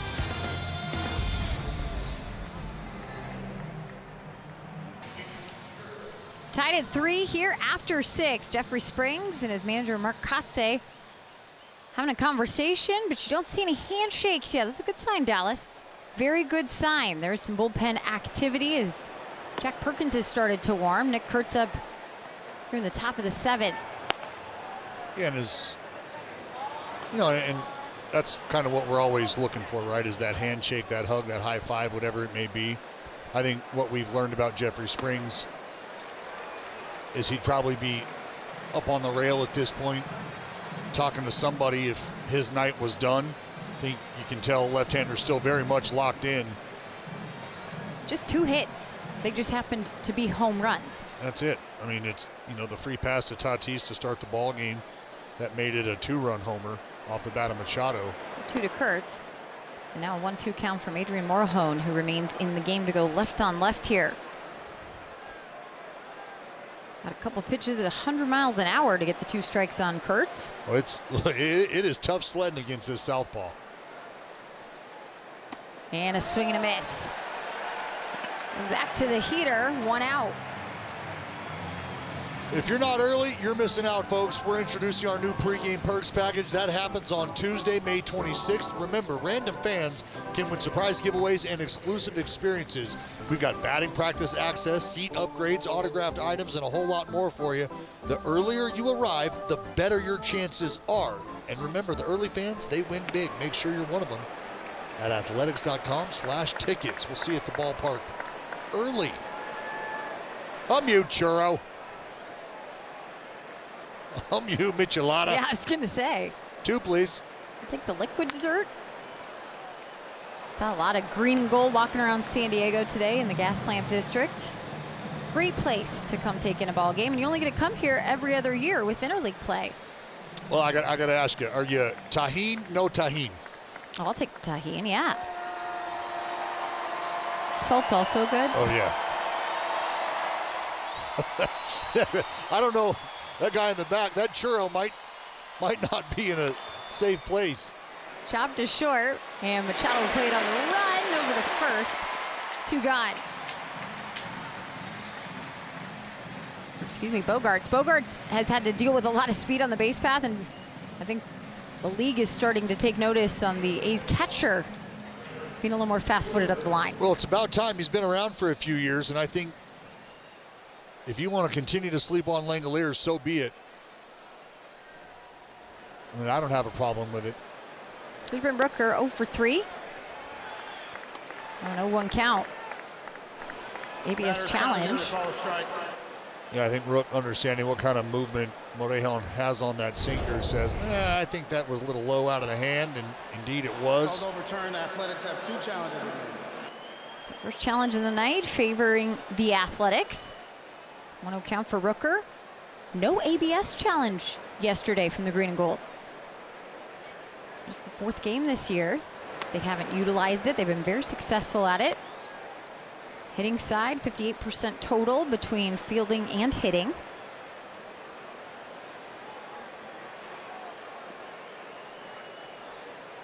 See if Rooker can't flip this into potentially being a base runner. Swing and a miss, 2-1. Well, even with count leverage, you see the arsenal for Morejon. It's not a fun or comfortable at bat. Right-hander, left-hander, doesn't matter. And believe it or not, that velocity has gone up a couple ticks too. Last year he averaged 97.5.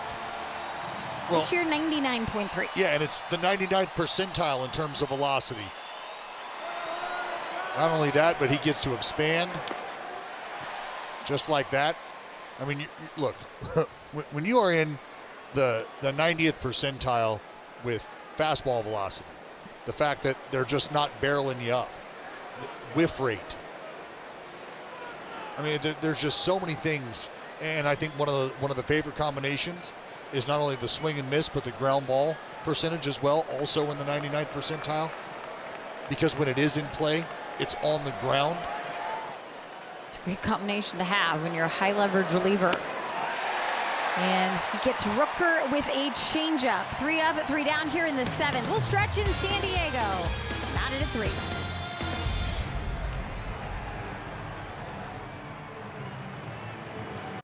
Welcome back. Play of the day presented by your California Ford dealers. And the dude has been dealing. Just 2 knocks allowed off the southpaw Jeffrey Springs. He's gotten some good defense behind him, rolled up some double play action when he's needed it.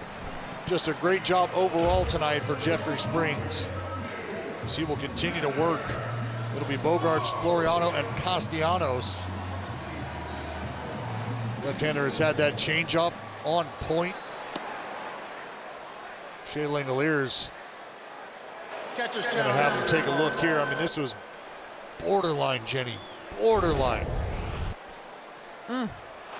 Calls overturned. The Athletics have 2 challenges remaining. Go to work. Shea's on it. Go to work. Challenge of the night from the Athletics. Overturned. Now flip up 2 a for couple. 2. Flip up a couple combios. Call it a day.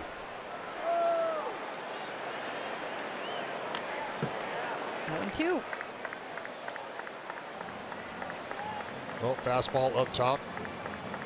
I think Jeffrey taking note of the swing there from Bogaerts.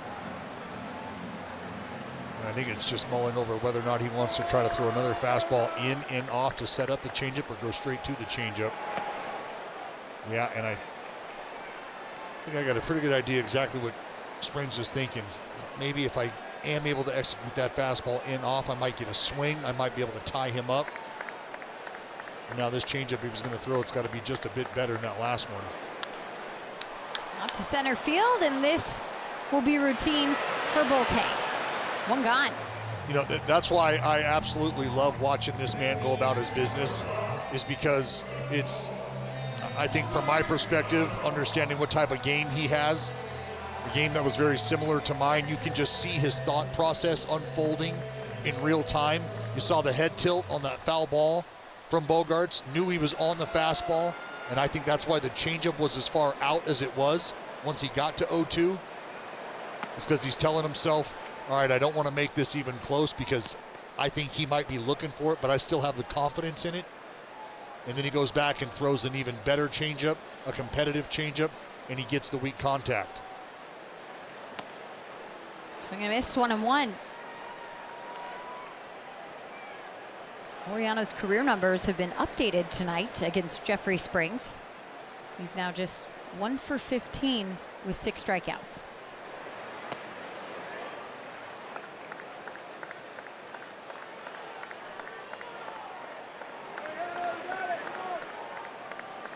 Played in Oakland from 2018 to 2023. Bounced around a bit after Cleveland, Atlanta, Baltimore, and San Diego.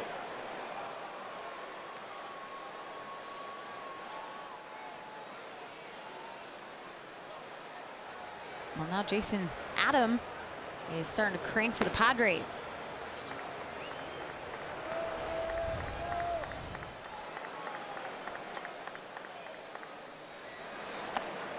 Three and 2 now.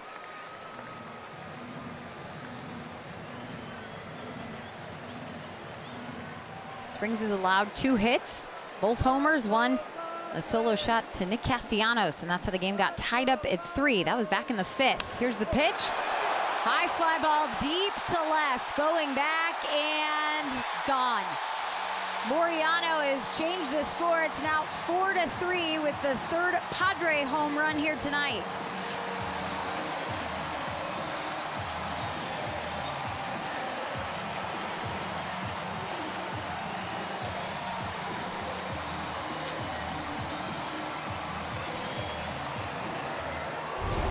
Well, Laureano took a swing like he was sitting on it.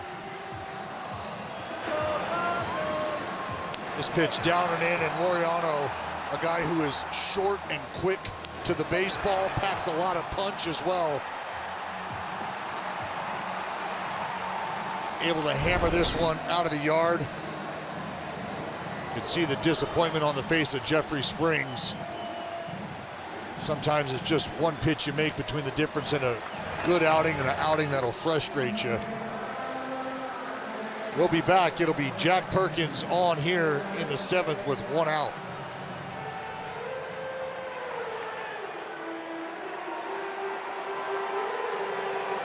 Toyota, class-leading MPG and more hybrid models than any other brand. Toyota, let's go places. Over the bridge to Petco Park. The Padres take a 4-3 lead. Ramon Laureano with a solo home run to give him the advantage. That knocks Springs out of the game. 6 1/3 for him, just 3 hits, all of them producing runs via the long ball. He had 3 walks and 3 strikeouts as well. And now it's gonna get up to the bullpen to try and keep these guys in it. Well, it's gonna be Jack Perkins, the man tasked with doing just that. Castellanos at the plate for Jack Perkins. I'd like to see him get back to business. You know Jack can be an absolute dominant force out of the bullpen.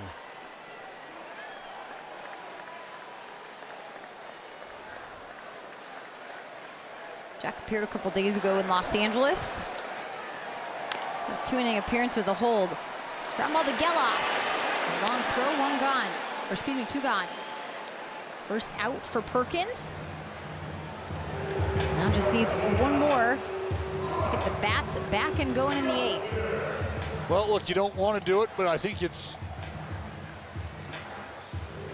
necessary. You got to tip your cap to the Padres.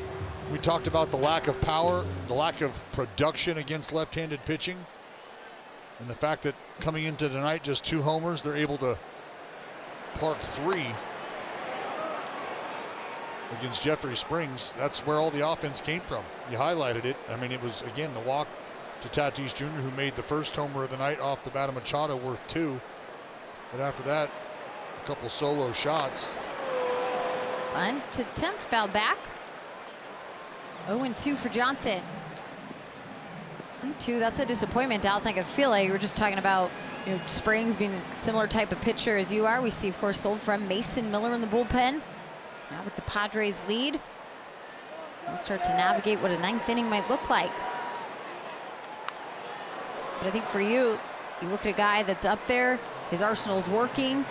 Sure, he had the early home run, but he settled in 9 ground ball outs. Got the defense to work tonight. He was fantastic, and that's why I said it's gonna chew on him because of the homers and because the last pitch you throw is the homer that not only gives up the lead, but you knew you had an opportunity to work your way through 7 innings. I mean, I feel every bit of the pain and frustration from Jeffrey Springs right now. Here's the 0-2 from Perkins. And that's strike 3. Yeah. Johnson set and watched it. That'll get the defense off the field and back to the bat rack.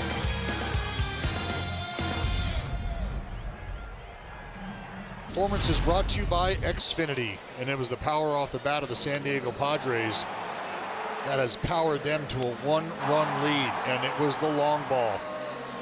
2 off left-handers coming into tonight's ball game, 3 tonight off Jeffrey Springs, and that has led the offensive charge. It was Ramon Laureano with the blast in the bottom of the 7th that put the Padres ahead.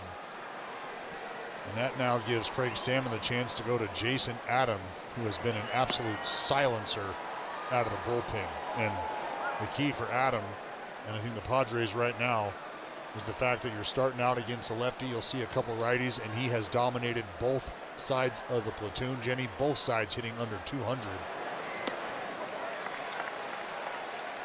Swing and miss for Soderstrom, 1-1 as we take a look at the defensive changes. That is Sunghoon Song now in the game at second, and Tatis moving to the outfield. Of course, that's a platinum glove right fielder now. 1-2 for Soderstrom.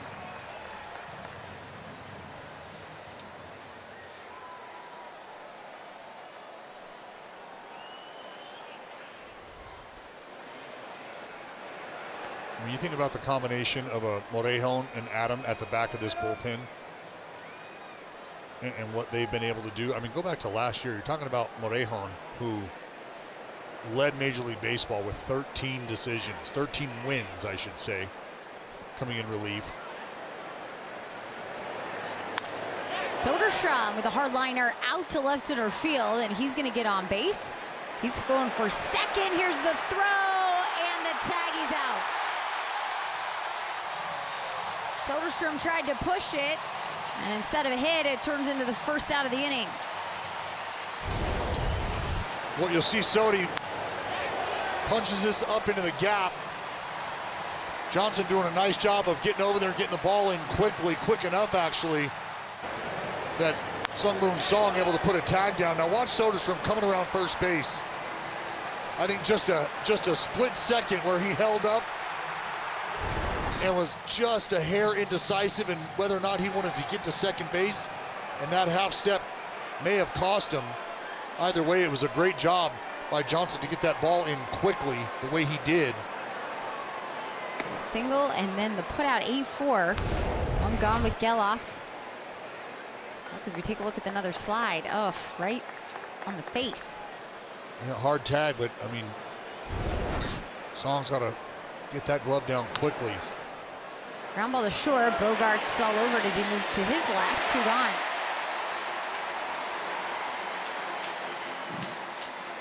I mean, what a momentum swing. You were just describing all of the numbers that Jason Adam has been so successful at. And you feel like for Soderstrom, who's unfortunately had kind of more down numbers this year, it could be a big moment in the late innings again. He had one of those against the Angels. Well, and you know what happens now here with 2 outs. You know who's starting to move around in that bullpen for the Padres, who will be starting to move around. You can certainly feel it. It's almost as if it was going to be scripted tonight for Mason Miller to face his former team, and there he is getting up, and he'll start his routine. And you see how quickly things go. Fly ball to center field. Back goes Johnson, and that will be the final out. Soderstrom had the hit. Unfortunately, that's all in the 8th.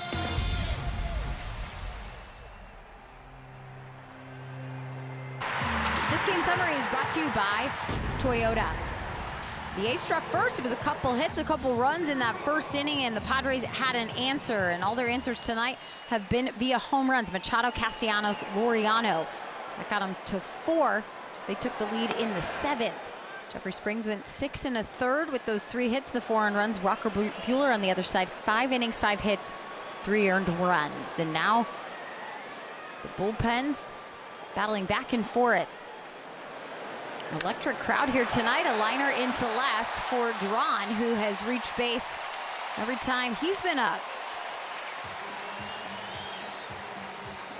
First hit of the game added to 2 walks. And Duran maybe a little out in front, but either way, you see that backside start to collapse. Still able to get the barrel to it.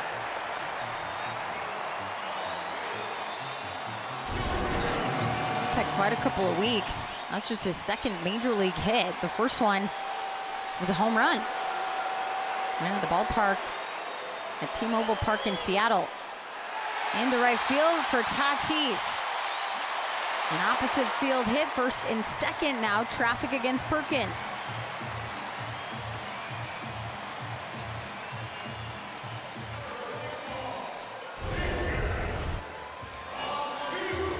Tatis able to stay inside a 2-seamer, shoots this ball through the hole on the right side with Kurtz holding Duran on. Padres now with 2 on, nobody out. Former teammate Miguel Andujar up. 0 for 3.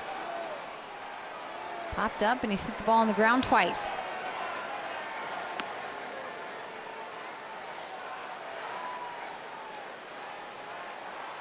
Padres have seen a lot of interleague play so far this year. They're 12-6 against the American League. In Dallas, they are 8-1 against the American League West. And on the right side, chopped. McNeil's going to get there, but doesn't have a play. He'll hold it, and that probably saves a run. And I think you could see Jeff McNeil take just a deeper angle towards this baseball, knowing I'm not going to have a shot at first base, so what do I need to do? I just need to keep this ball in the infield.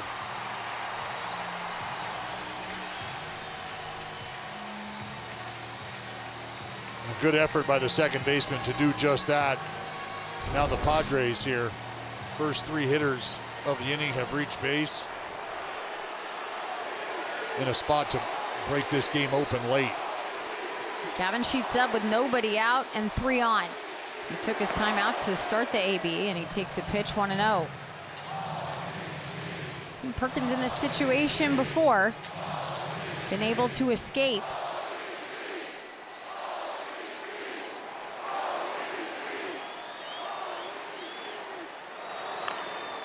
Ground ball, Kurtz will grab it but foul.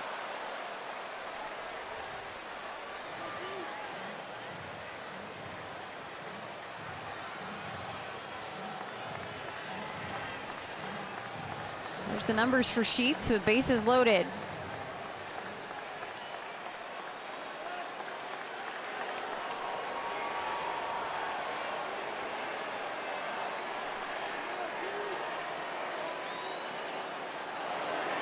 Pitch, a ground ball, and that'll get through. Here comes Duran. That'll make the 5th run for the Padres. Getting waved home is Tatis Jr.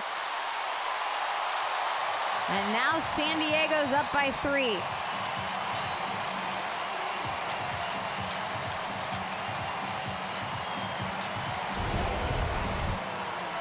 4 straight singles to open up the 8th inning here.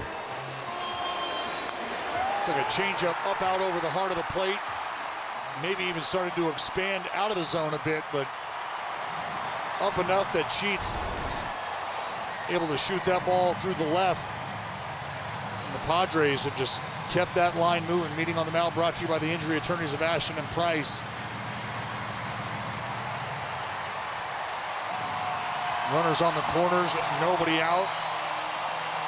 And it's Manny Machado at the plate. And this place is loud. It's been popping all night. 41,180, another sellout at Petco. They've sold out 21 of 27 home games. Tough atmosphere here. Jack trying to bear down and find an out. Manny Machado up, and he'll take a pitch for a strike. His 8th homer came in the 1st inning. Tied the game at 2.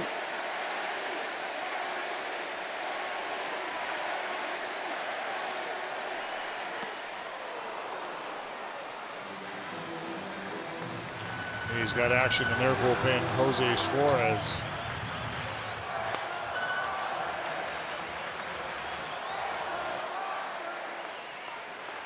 An 0-2 count against Machado, and a swing and a miss. That will be the first out. A strikeout of Manny.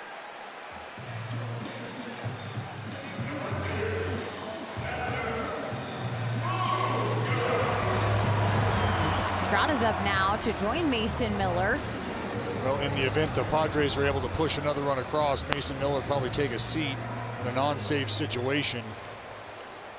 But should the ball game remain as is, good chance you get the big fella. Here's Xander Bogaerts.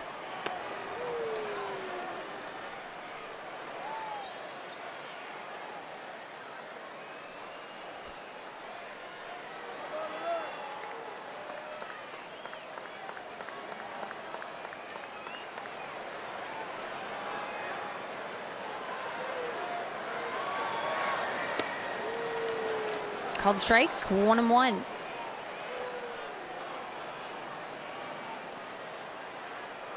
Padres in the middle of a long homestand here. Started off with a 1-0 win against their rivals, the Los Angeles Dodgers. They took first place in the National League West and lost 2 straight. Now trying to win a game in the air. Deep to left center. Bolte's on it. He'll make the catch. It'll bring home another run as Andujar heads home. 7-3 Padres. We'll see now with their 4-run lead that Xander Bogaerts just gave him. If Mason Miller will sit down, and there he goes.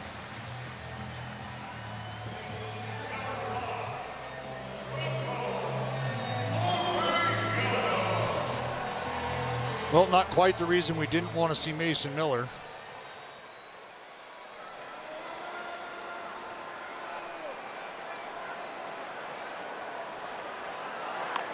Laureano with a check swing foul. But you got to credit the rest of this San Diego Padre bullpen. They have been lights out.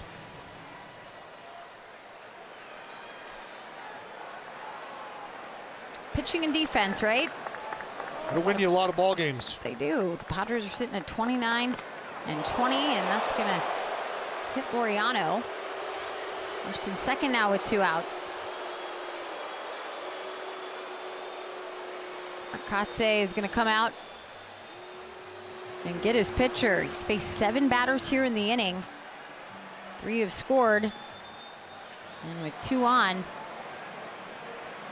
the Athletics are going to make a pitching change here.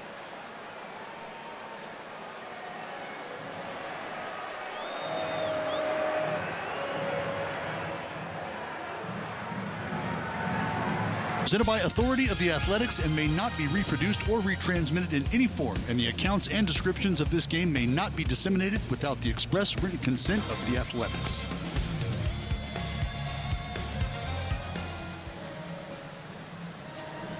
Two outs, 2 on, bottom of the 8th. The Padres had their way in these late innings and now have a 4-run lead over the Athletics. He's just trying to get out of it, and they're going to turn to the left-handed pitcher and Jose Suarez to try and do that job now. Yeah, unfortunately for the Athletics and the bullpen, they just have not been able to navigate what the Padres have brought to the table here late. The first 4 hitters of this 8th inning had reached via hit. Perkins was able to punch out Machado, but runs already on the board. You got the sac fly from Bogaerts. And then after drilling Laureano, Arcatse went and got the left-hander Suarez to see if he can't take care of business here and get rid of Sun Moon Song. First pitch inside a 1-0 count. Sun Moon Song came in defensively at second base.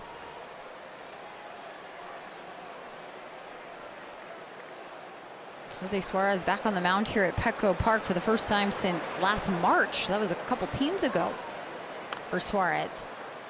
He was with Atlanta at the time. Of course, the A's acquiring him from the Seattle Mariners just a couple weeks ago on May 14th.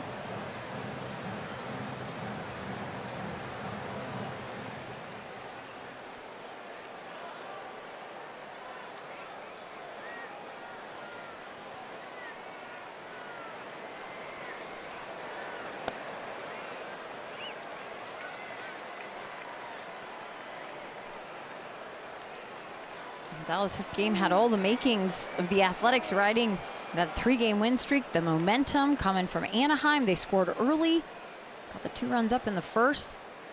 Even Jeffrey Springs giving up the home runs, gave him the chance to hang in there.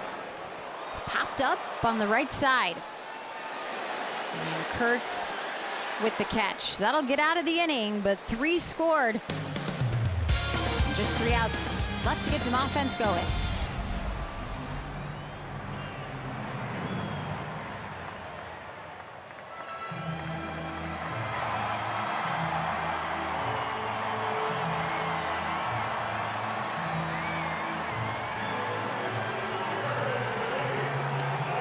Up, you can get ready for a massive month of baseball in West Sacramento as the A's host legendary rivals like the Pirates, the Angels, and the Dodgers. Whether you're coming from the AL West showdowns or exclusive summer giveaways, June is packed with spectacular entertainment and a whole lot of family fun. You can get your tickets right now at athletics.com/tickets. Well, the 9th inning and the last chances here for the Athletics to try and dig their way back in, but their work is cut out for him. Down by 4. Jeremiah Estrada in to try and finish the game for the Padres. Well, it's not Mason Miller, so you feel like you might have a bit of a better chance here, but Jeremiah Estrada, a tough customer in his own right. 11 out of the 14 outings this season have gone scoreless. And again, this fella doing a really nice job against left-handers and right-handers.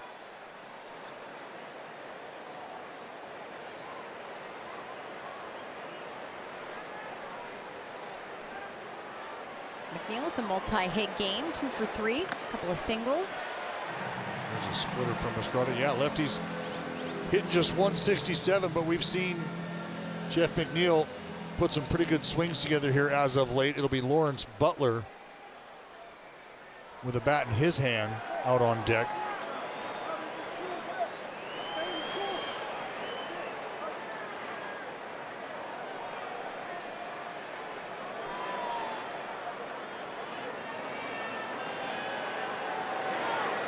And a swing and a miss. Splitter hits McNeil. 1 gone.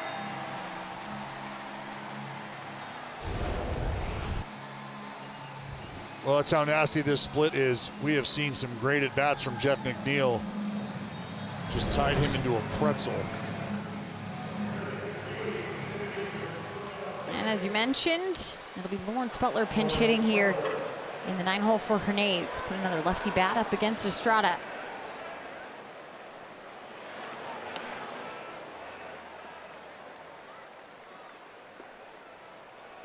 I mean, it's reverse split territory. Lefties, as I mentioned, hitting just 167. The righties doing a little better against Estrada, hitting 192.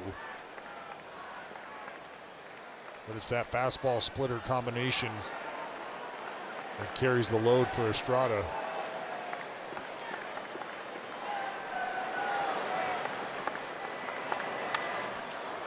Over to second. And Song will make the out, 2 gone.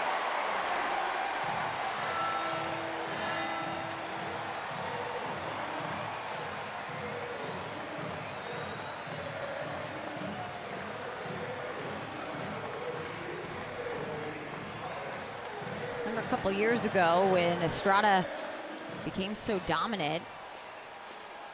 2024. Hit the pitch called the chitter. The split change, of course. Well, we've seen the chitter, we've seen the splinker. There's a few hybrids out there. Can't go with the slider cutter though. That doesn't make a good combo. You don't like that one? 0-2 to Colby Thomas, and the crowd here can sense how the night's going to end.